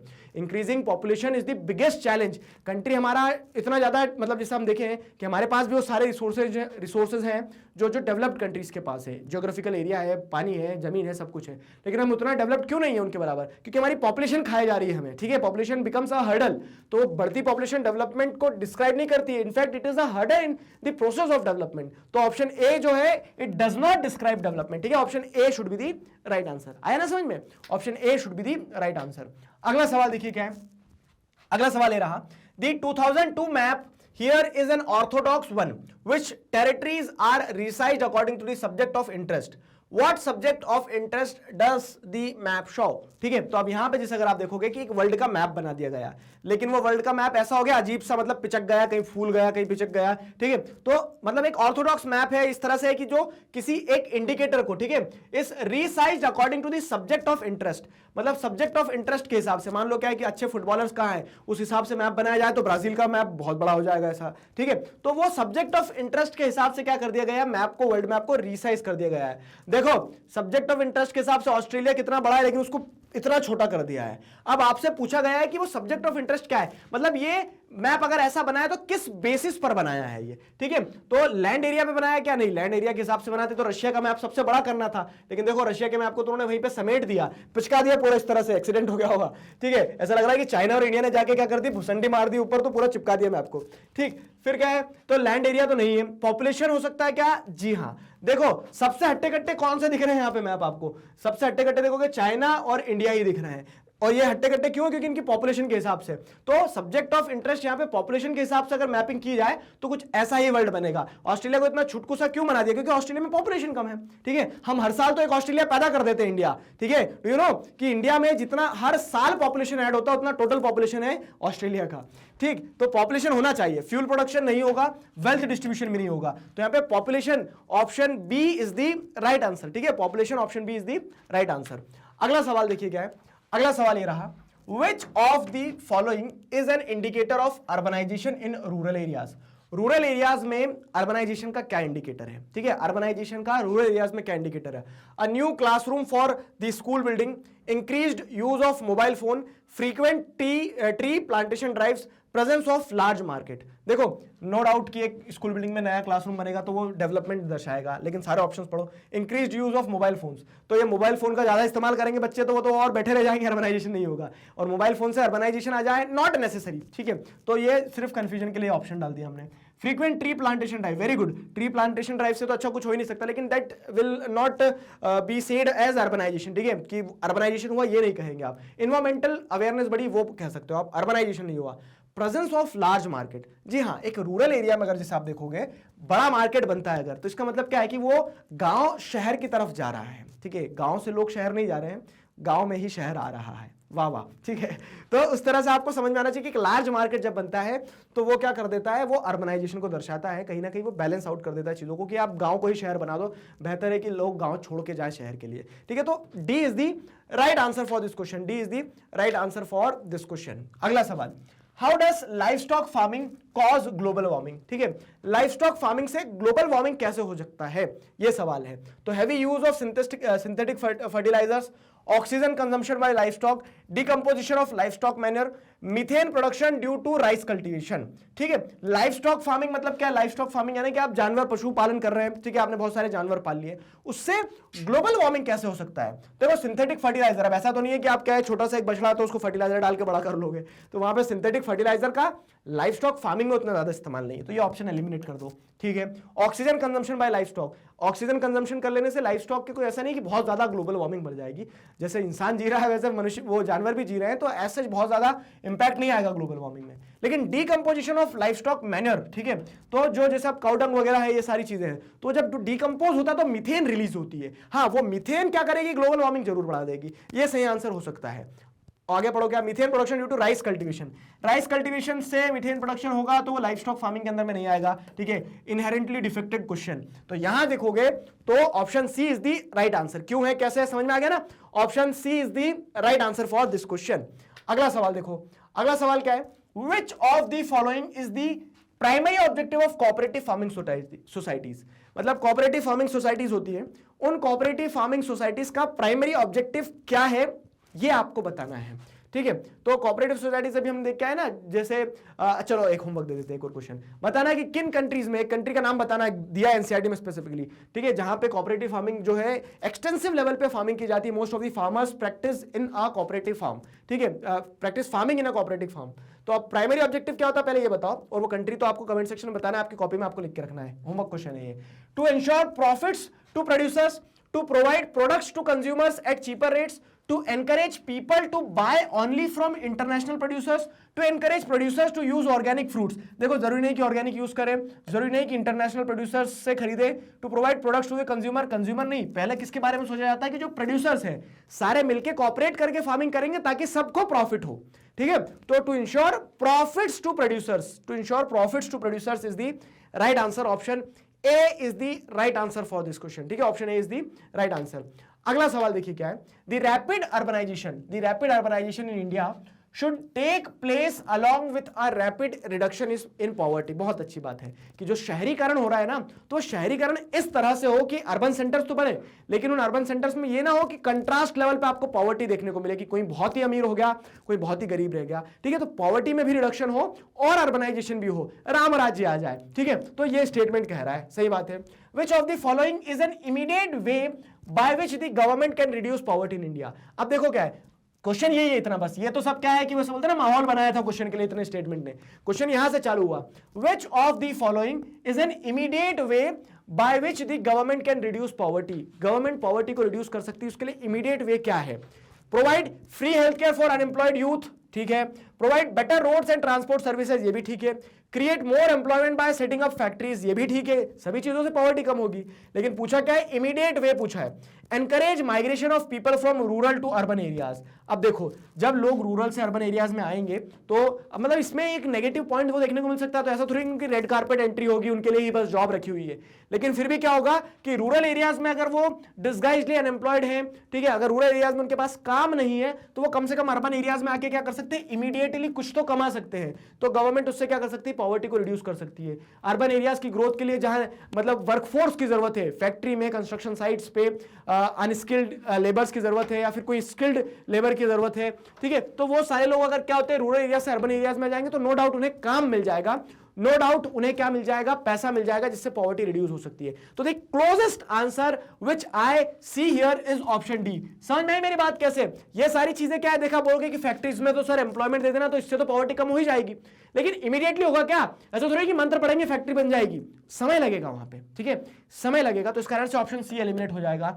रोड और ट्रांसपोर्टेशन से गरीबी कैसे खत्म होगी, वो डायरेक्टली समझ नहीं आया, इमीडिएटली नहीं होगा। और ऐसा भी नहीं है कि रोड बस मतलब वो शिवाजी दी बॉस वाली मूवी का सीन थोड़ी ना है कि आप आगे आगे चलते जाओगे, पीछे पीछे रोड बनता चल जाएगा, समय लगेगा, ठीक है, इमीडिएटली काम नहीं होगा यहाँ पे। Free health care for the unemployed youth, जी हाँ, तो हेल्थ केयर प्रोवाइड कर दोगे, लेकिन अल्टीमेटली उससे पॉवर्टी रिड्यूस नहीं होगी, people are required to work, तब पॉवर्टी रिड्यूस होगी। तो तीनों तो हम काट सकते हैं किसी ना किसी बात से, इसको काटना थोड़ा मुश्किल है, तो D should be the right answer, ठीक है, option D should be the right answer.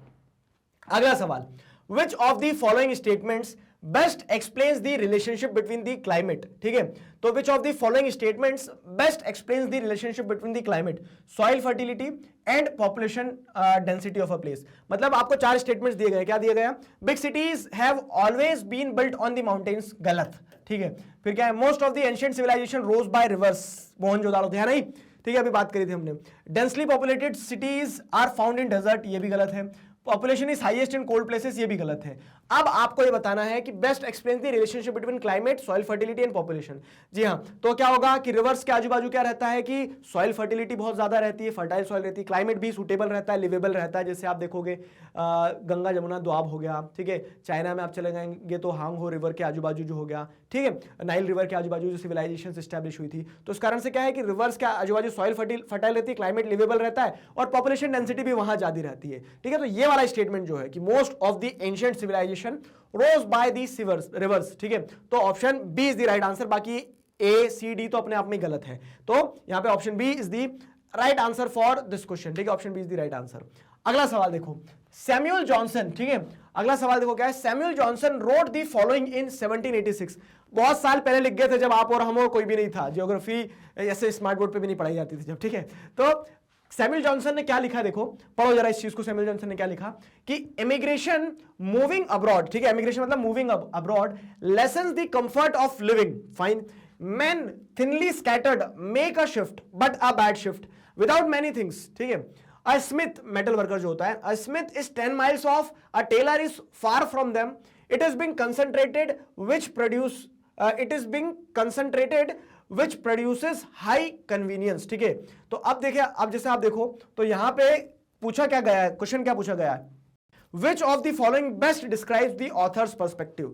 तो यहां पे आप देखेंगे तो सैमुअल जॉनसन ने क्या लिखा है कि एमिग्रेशन जो होता है, एमिग्रेशन मतलब क्या है कि आप बाहर निकल रहे हो, emigration moving abroad lessons the comfort of living, ठीक है, मतलब आपके कंफर्ट जोन को खत्म कर देता है, बाहर आप जाओगे देश छोड़ के बाहर जाओगे तो क्या होगा, जब आप शिफ्ट करोगे तो वो एक बैड शिफ्ट रहेगी, क्यों, क्योंकि वहां पे आपको बहुत समस्याएं देखना पड़ेगी। एक जो स्मिथ रहता है वो क्या है, मतलब मेटल वर्कर जो रहेगा तो आप इतनी दूर आपको देखने को मिलेगा, आप देश छोड़ के क्यों जा रहे हो, इस चीज की बात कर रहे हैं। A teller is far more than them, ठीक है, टेलर उससे भी ज्यादा दूर होगा। It is being concentrated with produces high convenience, ठीक है, अगर आप क्या होगा कि एक ही जगह कंसंट्रेटेड वे में रहोगे, जगह छोड़ के नहीं जाओगे, सब आसपास रहोगे, तो उससे आपको ज्यादा फायदा होगा, ठीक है। ये सैमुअल जॉनसन का स्टेटमेंट है। अब ऑथर के पर्सपेक्टिव को कौन सा स्टेटमेंट बेहतर समझा रहा है, he writes in favour of higher population density, जी हाँ, it is being concentrated which produces high convenience, ठीक है, जब आप हायर पॉपुलेशन डेंसिटी वाले एरिया में रहोगे, देश छोड़ के नहीं जाओगे तो फायदे में रहोगे। लगा दें, अभी नहीं, सारा पढ़ो। He writes in favour of emigration to other countries, नहीं, ये बोल रहे हैं ना कि एमिग्रेशन तो क्या होता है, lessons your comfort of living, ये तो अपने आप में गलत हो गया। He writes against the convenience of division of labor, ठीक है, just an option. He writes against the newcomers who wants to settle in the country, नहीं, न्यूकमर्स को तो वेलकम कर रहे हैं वो, ठीक है, it is being concentrated which produces high convenience, मतलब वो हाई पॉपुलेशन डेंसिटी की बात कर रहे हैं, समझ में आया। तो यहां पे option A should be the right answer, in fact option A is the right answer for this question, D नहीं होगा, ए होगा, आया ना समझ में, ऑप्शन ए होगा, यहां पे option A is the right answer, clear हुआ, option A is the right answer, समझ में आ गई स्टेटमेंट। अगला सवाल देखिए क्या है, अगला सवाल देखो, तो इस सेक्शन का लास्ट क्वेश्चन ये रहेगा आपके पेपर में, उसके बाद में फिर क्या है, उसके बाद में आप जैसे देखेंगे तो पैसेज, मैप और उस चीज पे क्वेश्चन आने लगेंगे। Which of the following are the primary objectives of the smart city mission? Smart city mission का प्राइमरी ऑब्जेक्टिव क्या है? बेसिक इंफ्रास्ट्रक्चर प्रोवाइड करना, सही बात है, हाइजीनिक एंड सस्टेनेबल इन्वायरमेंट, ये भी बात सही है, a good quality of life to its citizens, और क्या चाहिए, ठीक है, सारी चीजें आ गई स्मार्ट सिटी मिशन की। तो यहां पे जैसे अगर आप देखोगे तो 1 2 3 option D direct question, option D is the right answer for this question, इस सवाल के लिए सही जवाब ऑप्शन डी हो जाएगा हमारा, ठीक है, तो option D is the right answer.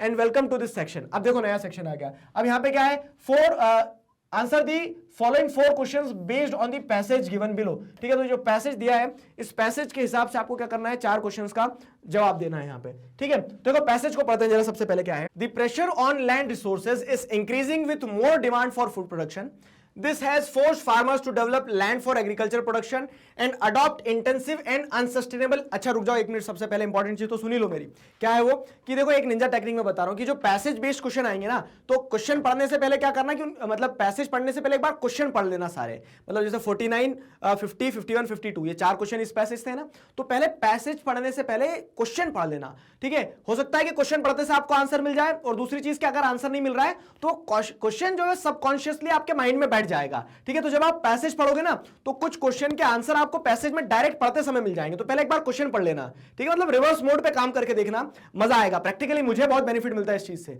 कि पैसेज बेस्ड क्वेश्चन में पहले क्वेश्चन पढ़ लेता हूं फिर पैसेज पढ़ता हूं। ठीक है, तो सबकॉन्शियसली क्वेश्चंस दिमाग में बैठ जाते हैं, तो पैसेज पढ़ते समय उनके आंसर मिल जाते हैं।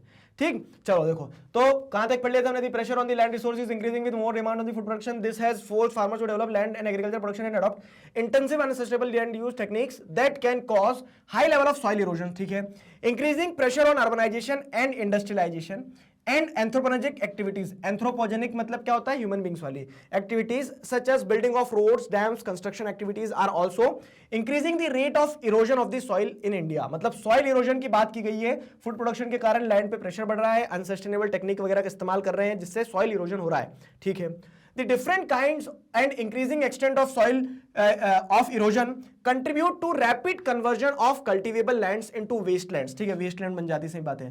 For example, recent, देखो ये समझ में आया ना, wasteland बन जा रही है, जमीन खराब हो जा रही है, बंजर हो जा रही है इरोजन के कारण। For example, recent evidences show that about 20% of total geographical area of the country has been converted into wastelands. Since the cause of soil erosion differs from one area to other, different methods such as counter tillage, ठीक है, counter budding, construction of check dams, terrace farming etc. are used to prevent soil erosion to improve the soil quality। ठीक है, तो ये कुछ वो भी बताया गया है कि contour bunding, construction of check dams, इनसे हम क्या कर सकते हैं? सॉइल इरोजन को रोक सकते हैं। तो बेसिकली अगर जैसे छोटी क्लासेस में आता था ना कि पैसेज पढ़ के इस पैसेज को एक टाइटल दे दो अच्छा सा, तो give the title to the passage, एक क्वेश्चन ये आता था पैसेज में, तो टाइटल देने की बात आए तो soil erosion cause and solution, तो इस तरह से पैसेज को हम क्या दे सकते हैं? टाइटल दे सकते हैं। चलो आगे बढ़े, तो अब क्वेश्चंस क्या देखो, which category of land use will increase due to soil erosion. ठीक है, सॉइल इरोजन के कारण किस कैटेगरी का land use, category of land use will increase. ठीक है, तो यहाँ पे लैंड इरोजन के कारण क्या हो जाएगा? देखो, permanent grazing land, cultivable land, barren land, forest. तो which category of land use will increase? I guess barren land होना चाहिए। ठीक है, land use technique system can use high soil erosion. जैसा मैंने क्वेश्चन नहीं पढ़ा तो फिर मुझे वापस आना पड़ा ना पलट के इधर, तो वही रहता है कि आप पढ़ लोगे तो ज्यादा फायदा रहता है। Such as increase the rate of erosion, kind of increasing extent soil erosion contribute to the rapid conversion of cultivable lands into wasteland। cultivable land जो है, ठीक है, तो वो क्या हो जाएगी? wasteland में convert हो जाएगी। recent evidences show that geographical area of country has converted into wasteland। ठीक है, since the cause of soil erosion, ये तो methods बताया गया। तो wasteland मतलब क्या है? कल्टिवेबल लैंड जो है, which category of land use will increase due to soil erosion, तो कल्टिवेबल लैंड का यूज इंक्रीज हो जाएगा और वो कल्टिवेबल लैंड किस में कन्वर्ट हो जाएगी? वेस्ट लैंड में कन्वर्ट हो जाएगी। तो option B should be the right answer. ठीक है, B should be the right answer. Question समझ में आया ना? इसमें हो सकता है कि बैरन लैंड भी सही लगे आपको, लेकिन बैरन लैंड नहीं, ये पूछा क्या है? Category of land use will increase. ठीक है, किस कैटेगरी का लैंड यूज इंक्रीज हो जाएगा? तो जो कल्टिवेबल लैंड थी, अब उसको छोड़ छोड़ के आप क्या करोगे? कल्टिवेबल लैंड को आप दूसरे कामों के लिए इस्तेमाल करने लगोगे, तो कल्टिवेबल लैंड। ठीक है, option B should be the right answer, C नहीं, B should be the right answer. समझ में आया? Which category of land use will increase. अगला सवाल क्या है? अगला सवाल देखो क्या है, तो which of the following is not a human intervention causing soil erosion? Not a human intervention causing soil erosion। देखो, टेरेस फार्मिंग से अगर सॉइल इरोजन हो रहा है, ठीक है, तो वो ह्यूमन इंटरवेंशन, मतलब आपको मेन ये देखना है कि इरोजन हो रहा है नहीं हो रहा है, वो अलग चीज है। नॉट अ ह्यूमन इंटरवेंशन पता करना है। रोड कंस्ट्रक्शन ह्यूमन बीइंग करेंगे, टेरेस फार्मिंग ह्यूमन बीइंग करेंगे। ग्रेजिंग ऑफ डोमेस्टिक एनिमल, तो यहाँ पे एनिमल्स की ग्रेजिंग के कारण, ठीक है, ओवर ग्रेजिंग के कारण इरोजन हो रहा है, तो यहाँ पे जानवर कर रहे हैं, ह्यूमन नहीं कर रहे हैं। ठीक है, तो नॉट अ ह्यूमन इंटरवेंशन में सी जा सकता है। अगला क्या है? Adopting intensive land use techniques, तो ह्यूमन बीइंग्स ही करेंगे, तो ये भी ह्यूमन इंटरवेंशन में जाएगा। नॉट अ ह्यूमन इंटरवेंशन में option C should be the right answer. ठीक है, option C should be the right answer. अगला सवाल, which of the following is a cause for the pressure on land resources? अब ये चार में से तीन तीन करना है, तो जो 310% आप श्योर रहोगे ना पेपर पैटर्न के हिसाब से वो करना। ठीक है, अब क्या है? which of the following is a cause for pressure on land resources? High demand for food production. जी हाँ, ये same as it is line आ गई। देखो कहां, तो high demand for food production ये लिखा है कि the pressure on land resource is increasing with more demand for food production. आगे समझ में? तो क्वेश्चन पढ़ के अगर आओगे फिर पैसेज पे, तो ये फायदा रहेगा एक। ठीक, तो यहाँ पे human high demand for food production होना चाहिए। और ऑप्शन देख लो क्या है? Multiple use of soil erosion नहीं, कंस्ट्रक्शन ऑफ चेक डैम से भी नहीं होगा, अनसस्टेनेबल लैंड यूज, हाँ अनसस्टेनेबल लैंड यूज एक ऑप्शन हो सकता है, लेकिन एज इट इज पैसेज में दिया ही है जब कि high demand for food production के चलते क्या हो रहा है? प्रेशर आ रहा है लैंड रिसोर्सेज के ऊपर। तो option A should be the right answer. Option A should be the right answer for this question. ठीक है, option A is the right answer. अब 52 assertion reason. निंजा टेक्निक आपको पता है, अब आपको अपने हिसाब से करना है, ये अपने मन में आंसर देंगे आप, देखो क्या है. Soil erosion is increasing in India, सही है गलत है? पहला स्टेप सही है, ठीक है. तो मतलब पहला स्टेप जब ये सही है तो ये वाला ऑप्शन एलिमिनेट हो गया. The cause of erosion differs from one place to another, ठीक है, ये भी सही है. तो मतलब ये वाला ऑप्शन भी क्या हो गया, एलिमिनेट हो गया, कि दोनों सही है. तो अब यहां पे अपने को देखना है कि क्या रीजन असर्शन का करेक्ट एक्सप्लेनेशन है. तो the soil erosion is increasing in India because the cause of soil erosion differs from one place to another. देखो यहां पे अगर असर्शन को ऐसे समझाया जाता है कि soil erosion is increasing in India, there are this reasons for soil erosion, तो वो क्या हो जाता है, असर्शन को समझाता हुआ रीजन रहता. लेकिन यहां रीजन अपने आप में तो सही है, लेकिन वो असर्शन के साथ सुर और ताल नहीं मिला रहा है. ठीक है, the cause of soil erosion is differ from one place to another. ठीक है, तो ये क्या है, ये एक अलग स्टेटमेंट है, इंडिपेंडेंट स्टेटमेंट है. It is not correctly explaining the assertion. Check करने की निंजा टेक्निक क्या है पता है, बिकॉज लगा के देखा करो. Soil erosion is increasing in India because the cause of soil erosion differ from one place to another. ठीक है, जी हाँ, तो यहां पे लेकिन कॉज पूछा ही नहीं था ना. अगर ऐसा रहता कि there are multiple causes for soil erosion और फिर ये स्टेटमेंट रहता तो सेट हो जाती कहानी. तो assertion is true, reason is true, but reason is not the correct explanation of assertion. ठीक है, तो both A and R are true and R is not correct, R does not explains A. तो option D should be the right answer. आगे समझ में, option D should be the right answer. अगला सवाल देखो क्या है. ये अगला सवाल अब किस में आ गया, तो अब आप अलग चीज पे आ गए, मतलब आप जैसे आप ग्राफ पे आ गए. यहाँ पे बर्थ एंड डेथ रेट बताया गया है, वही स्टेज 1, स्टेज 2, स्टेज 3, स्टेज 5. ये स्टेज 5 तक तो बता दिया यहाँ पे, लेकिन बुक में आपने जैसे 3 स्टेजेस पढ़ी है. ठीक है, अब यहाँ पे एक बर्थ रेट वाली लाइन है, एक डेथ रेट वाली लाइन है, दोनों ही तेज रहता है. स्टेज 1 रहती है. ठीक है, स्टेज 2 में क्या होता है, पॉपुलेशन यहाँ पे आपको एक्सप्लोजन या फिर एक्सपेंशन देखने को मिलता है, और फिर धीरे धीरे क्या होता है कि कंट्री जो है तो स्टेबल आ जाती है स्टेज 3 में जाके. अब ये देखो यहाँ पे क्या है, the following questions are based on the graph that shows the concept of demographic transition. ठीक है, डेमोग्राफिक ट्रांजिशन को दर्शा रहा है ग्राफ. क्वेश्चन क्या है देखो, stage 3 is called the demographic dividend. ये स्टेज 3 को यहां पे उन्होंने क्या कह दिया है, डेमोग्राफिक डिविडेंड कह दिया है. ठीक है, what benefit can an economy reap by reaching stage 3. Stage 3 मतलब क्या है, बर्थ रेट ज्यादा पहले ही हो गया था, वो बच्चे बड़े भी हो गए होंगे अब. ठीक है, डेथ रेट कम हो गया है. ठीक, तो अब इस स्टेज पे पॉपुलेशन बम्पर है आपके पास में, और उस पॉपुलेशन में भी वर्किंग पॉपुलेशन है. तो पूछा गया है कि बेनिफिट क्या हो सकते हैं. देखो एनालाइज करने वाली बात है, मैंने अभी ऑप्शन नहीं पढ़े, लेकिन मुझे समझ में आ गया कि क्या सिचुएशन रहेगी यहाँ पे, कि बर्थ रेट आपका बड़ा था, यहाँ पे जो बर्थ रेट वो थोड़ा कम हो गया है, और जो बच्चे यहाँ पैदा हुए थे वो अब तक बड़े हो गए होंगे, समय भी तो बढ़ गया थोड़ा. ठीक है, और डेथ रेट आपका कम हो गया है, बुजुर्ग आपके पास कम है, डिपेंडेंट पॉपुलेशन कम है, मतलब कुल मिला के बच्चे बड़े हो गए. और तो क्या बेनिफिट मिल सकता है स्टेज 3 में, high cost of rearing children, नहीं बच्चे तो पल गए ना, बड़े हो गए अब तो. Increase expenditure on vocational training, हाँ मतलब पैसा बढ़ सकता है, इसको रखो भी. ठीक है, पाइपलाइन में. Large young population that will enter the workforce, जी हाँ, ये बच्चे जो यहाँ पैदा हुए थे वो थोड़े बड़े हो गए ना, तो आपके पास एक वर्किंग पॉपुलेशन है. ठीक है, यंग पॉपुलेशन जो अब वर्कफोर्स में जाने वाली है, देश को आगे खींच के ले जा सकती है. इस स्टेज में हम हैं अभी. ठीक है, अब आप देखोगे ना तो आपके जैसे आपको देखने को मिलेंगे वर्कफोर्स में अब आप जाने वाले हो, तो हमारे पास वर्किंग पॉपुलेशन इस पॉइंट पे 2030 तक हमारी विंडो है. ठीक है, गोल्डन विंडो है, कि अगर ये जो वर्कफोर्स है, ठीक है, ये इंस्टा के ऊपर से अगर उठ के बाहर निकल के आती है थोड़ा, ठीक है, पॉजिटिव कंट्रीब्यूट कुछ करती है, तो हम देश को खींच ले जा सकते हैं. ठीक, तो यहां पे क्या है, large young population that will enter the workforce, option C सही लग रहा है. ठीक है, demand for excess jobs which may or may not be created, demand for excess jobs which may or may not be created, this is not the right statement over here. तो option C should be the right answer. ठीक है, option C should be the right answer for this question. अगला सवाल देखिए, Which of these population pyramids corresponds to stage 4? Stage 4 मतलब क्या है, stage 4 मतलब ये है stage 4. Stage 4 मतलब क्या है कि बर्थ रेट भी कम हो गया, डेथ रेट भी कम हो गया. देखो समझो यहाँ पे मतलब क्या है कि स्टेबल पिरामिड होना चाहिए, बर्थ रेट भी ज्यादा नहीं है, डेथ रेट भी ज्यादा नहीं है, तो ऐसे एकदम ऐसा पिरामिड, देखो ऑप्शन में नहीं गए हम, लेकिन ऐसा पिरामिड होना चाहिए कुछ एकदम. ठीक है, मतलब जो क्या है बराबर बराबर का हो, लगभग बराबर बराबर का ऐसा पिरामिड हो. ठीक है, तो देखें चलो स्टेज 4 वाला ये रहा, ऐसा पिरामिड आपको कहां देखने को मिला. देखो बर्थ रेट भी, मतलब ये डेथ रेट भी कम है, बर्थ रेट भी कम है, ये वाला जो फिर भी स्टेबल है. यहाँ पे क्या है, बर्थ रेट ज्यादा है, डेथ रेट थोड़ा ज्यादा है, डेथ रेट भी ज्यादा है यहाँ पे. लेकिन यहाँ पे क्या, ये वाला जो है मेल फीमेल को बेहतर तरीके से दर्शा रहा है, कि जो क्या है स्टेबिलिटी, स्टेज 4 में आपको स्टेबिलिटी जो देखने को मिल रही है वो यहाँ देखने को मिलेगी. तो option D should be the right answer for this question. समझ में आया ना, which of these population pyramid corresponds to stage 4, option D is the right answer. अगला सवाल देखिए, अगला सवाल मतलब ये एनालाइज करने वाली चीज है, वो बस ग्राफ को एनालाइज करना है। Identify the characteristics of an economy in stage 2। Stage 2 में क्या कैरेक्टरिस्टिक देखने को मिलेगी? रिकॉल करो, देखो यहां तो स्टेजेस उन्होंने ना मन से 5 स्टेज बना दिए, लेकिन स्टेज 2 में नॉर्मली आपको क्या देखने को मिलता है? इस स्टेज को स्टेज 2 में डाल दिया जाता है। स्टेज 2 में आपको इसमें डाल दिया जाता है, मतलब क्या है कि पॉपुलेशन एक्सप्लोड हुआ है, यहाँ पे जनसंख्या की वृद्धि हुई है, क्योंकि लोग पैदा खूब हुए हैं, मर कम रहे हैं। क्यों? क्योंकि डेथ रेट आपने क्या कर दिया है? कम कर दिया है due to the improved health facilities. ठीक है, अब स्टेज 2 का उन्होंने पूछा है, देखो लो स्टैंडर्ड ऑफ लिविंग, नहीं लो स्टैंडर्ड तो नहीं होगा, स्टैंडर्ड इंप्रूव हो जाएगा। क्यों? क्योंकि डेथ रेट हमने जब कम किया तो स्टैंडर्ड ऑफ लिविंग इंप्रूव ही किया होगा, हेल्थ केयर एजुकेशन इन पे इंप्रूव किया होगा। ठीक है, लाइफ एक्सपेक्टेंसी थोड़ी बढ़ने लगती है। Family try and have many children, हाँ रुक जाओ जरा, इसको कंसिडर कर लेते हैं।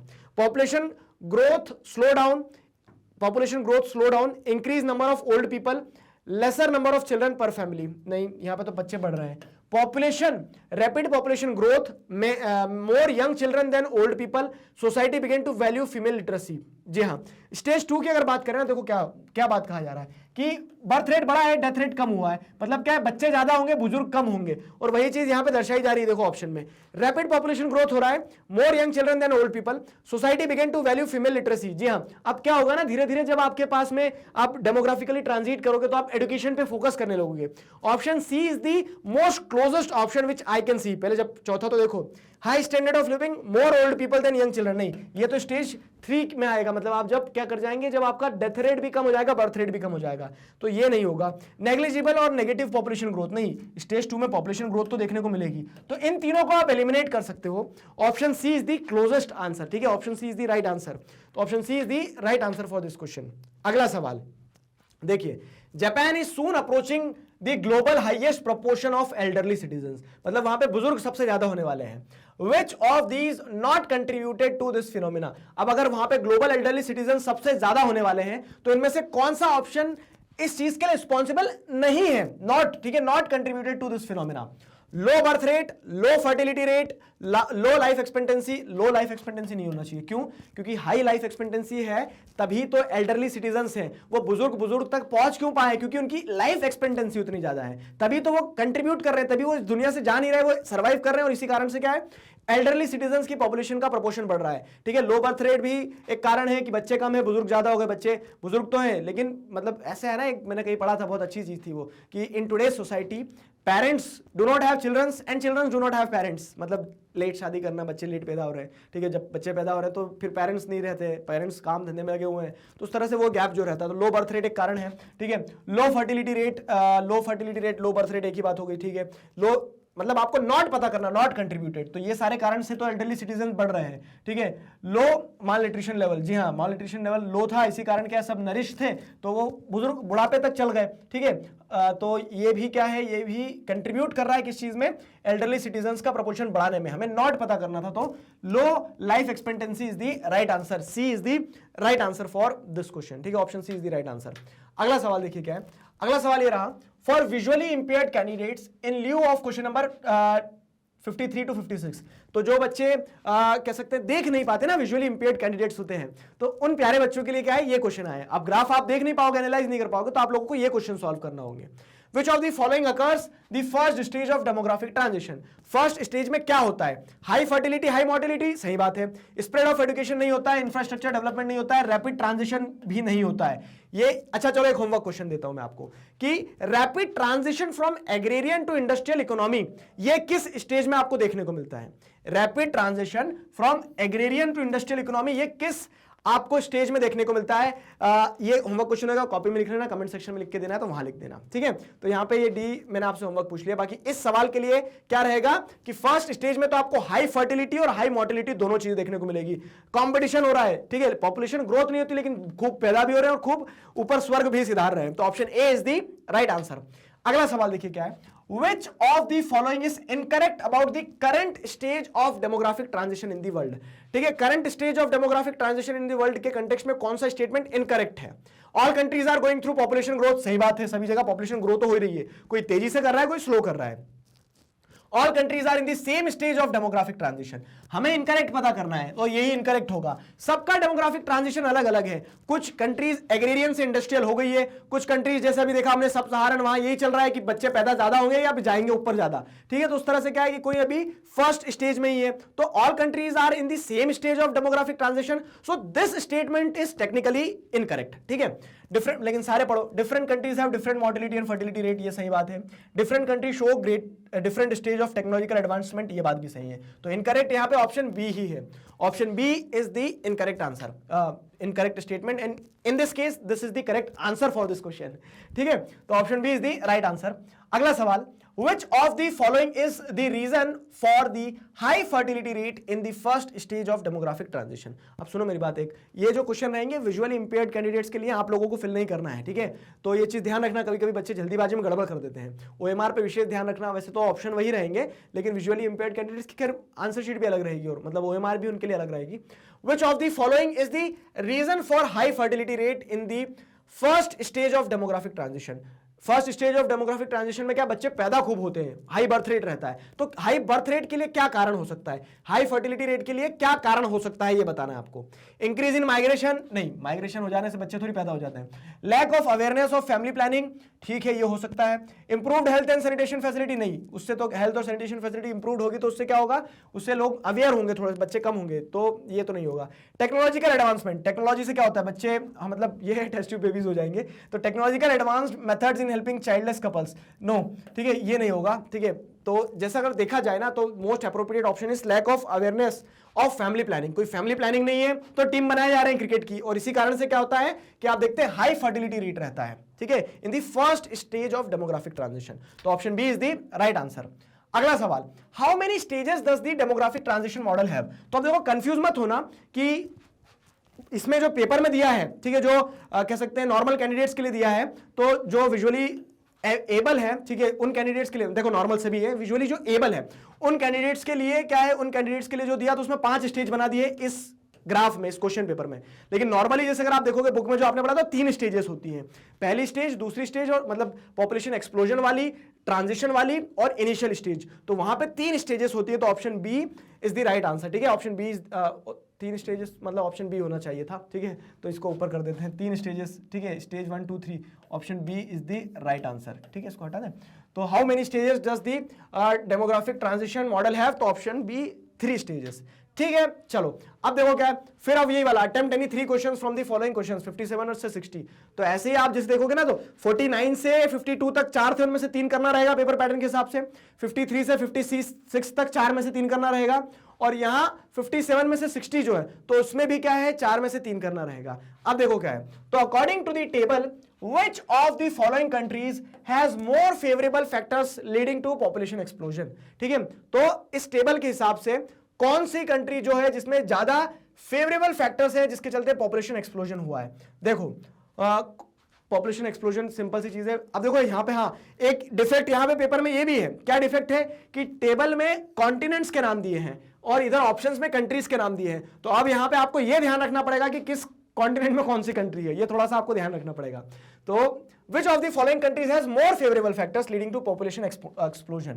यहाँ पॉपुलेशन बताई गई है, यहाँ लैंड बताई गई है, डेंसिटी बताई गई है, वर्ल्ड शेयर बताया गया है। अब दिखती बात है कि जहाँ पॉपुलेशन एक्सप्लोजन हुआ होगा उस कंट्री में पॉपुलेशन ज्यादा होगी, लैंड एरिया भी ज्यादा होगा, तो एशिया ही सबसे ऊपर है। और इन कंट्रीज में देखोगे तो ऑस्ट्रेलिया ओशियाना कॉन्टिनेंट में आ गया, इंग्लैंड यूरोप में आ गया, कनाडा नॉर्थ अमेरिका में आ गया, चाइना रहा एशिया का। तो China is the right answer, ठीक है, D is the right answer. समझ में आया ना कैसे डी लगाया मैंने? तो D is the right answer for this question, ठीक है। अगला सवाल, in which of the following countries is the population expansion the least, ठीक है, population expansion किस देश में सबसे कम है, किस देश में सबसे कम होगा? अब देखो यहाँ पे वही कॉन्टिनेंट्स दिए गए हैं, पॉपुलेशन एक्सपेंशन अगर पॉपुलेशन के हिसाब से देखें तो ओशियाना मतलब ऑस्ट्रेलिया न्यूजीलैंड वाला जो कॉन्टिनेंट है ना, ऑस्ट्रेलिया न्यूजीलैंड पपुआ गुआना और जो आइलैंड कंट्रीज है वो सब मिलकर ओशियाना बनता है, ठीक है। ओशियाना है कॉन्टिनेंट, अधिकतर लोग उसको ऑस्ट्रेलिया कॉन्टिनेंट बोलते हैं, ठीक है, लेकिन कॉन्टिनेंट जो है वो ओशियाना है। तो अब यहाँ अगर जैसे देखोगे तो ओशियाना में सबसे कम पॉपुलेशन है, और वही सवाल है, countries has population expansion the least, सबसे कम पॉपुलेशन एक्सपेंशन किस देश में है? तो इंडिया एशिया का है, ठीक है, हट जाएगा, न्यूजीलैंड ओशियाना कॉन्टिनेंट में तो यही सही होना चाहिए, क्योंकि ये दोनों भी क्या है, अलग अलग, ये अफ्रीका का हो गया और ये नॉर्थ अमेरिका का हो गया। तो India is the right answer, sorry New Zealand is the right answer, ठीक है। तो न्यूजीलैंड यानी option B is the right answer, option B is the right answer. अगला सवाल देखिए क्या है, अगला सवाल ये रहा, in which of the regions will the crunch of resources will be the most felt. मतलब जहां ज्यादा जनसंख्या वहां ज्यादा रिसोर्सेज का क्रंच देखने को मिलेगा। तो ज्यादा जनसंख्या कहां है, एशिया में है, ठीक है। तो एशिया में अगर जैसे आप देखोगे तो यहां पे पॉपुलेशन क्रंच आना है। ऑप्शंस क्या है, Asia, Oceania, Latin America, North America. तो no doubt Asia is the right answer, क्योंकि यहाँ पॉपुलेशन बहुत ज्यादा है, ठीक है, पॉपुलेशन बहुत ज्यादा है, डेंसिटी भी बहुत ज्यादा है, तो यहाँ पे रिसोर्सेज का क्रंच आपको देखने को मिलेगा। आधी दुनिया, आधे से ज्यादा दुनिया एशिया में रह रही है, बताओ, ठीक है। तो option A is the right answer for this question. अगला सवाल, लास्ट सवाल, और इस लास्ट सवाल के साथ साथ में कुछ बातें मन की आपसे मैं करूंगा, तो ये पहले सवाल समझ लेते हैं, फिर उसके बाद में आगे की प्लानिंग की बात करेंगे, ठीक है। तो what is the difference in population density between the first and the third most densely populated region. First and the third most, ये फर्स्ट है और ये थर्ड मोस्ट डेंसली पॉपुलेटेड है, ठीक है। डेंसली पॉपुलेटेड मतलब कि डेंसिटी के हिसाब से अगर बात करें तो यूरोप सबसे ज्यादा डेंसिटी एशिया में, फिर अफ्रीका में, फिर यूरोप में है पॉपुलेशन डेंसिटी। उन्होंने डिफरेंस पूछा है, तो थोड़ा सा मैथमेटिकल क्वेश्चन हो गया, आसान है लेकिन बन जाएगा, घबराना मत। तो यहाँ पे क्या है 146 और यहाँ पे कितना दिया है, थर्ड मोस्ट में 34 दिया है। 146 में से 34 चले गया, 6 में से 4 गए बचे 2, 4 में से 3 गए बचा 1, और ये 1 का 1, ठीक है। तो 112 दिख रहा है कहीं, सी में दिख रहा है, ठीक है। तो डिफरेंस ही पूछा था ना उन्होंने कि what is the difference between the population density between the first and the third most. तो फर्स्ट और थर्ड मोस्ट के बीच में पॉपुलेशन डेंसिटी का जो डिफरेंस है वो 112 है। वेरी इजी क्वेश्चन, ठीक है। तो इस तरह से क्या होते हैं, हमारे सारे क्वेश्चन यहाँ पे समाप्त होते हैं।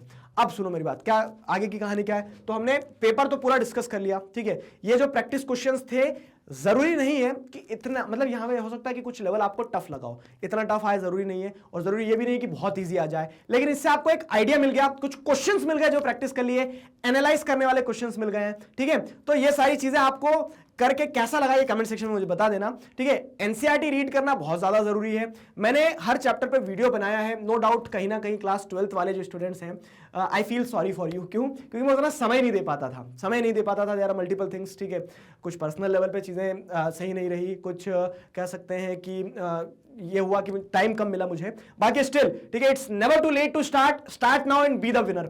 तो मैं अपना पूरा बेस्ट दूंगा, आपके लिए बहुत सारे एमसीक्यूज ला दूंगा, ठीक है। ये प्रैक्टिस पेपर से आपको काफी मदद मिल गई होगी, एक अप्रोच मिल गई होगी, कहीं ना कहीं वार्म अप जो बोले थे ना, धूल लगी थी वो मिट गई होगी।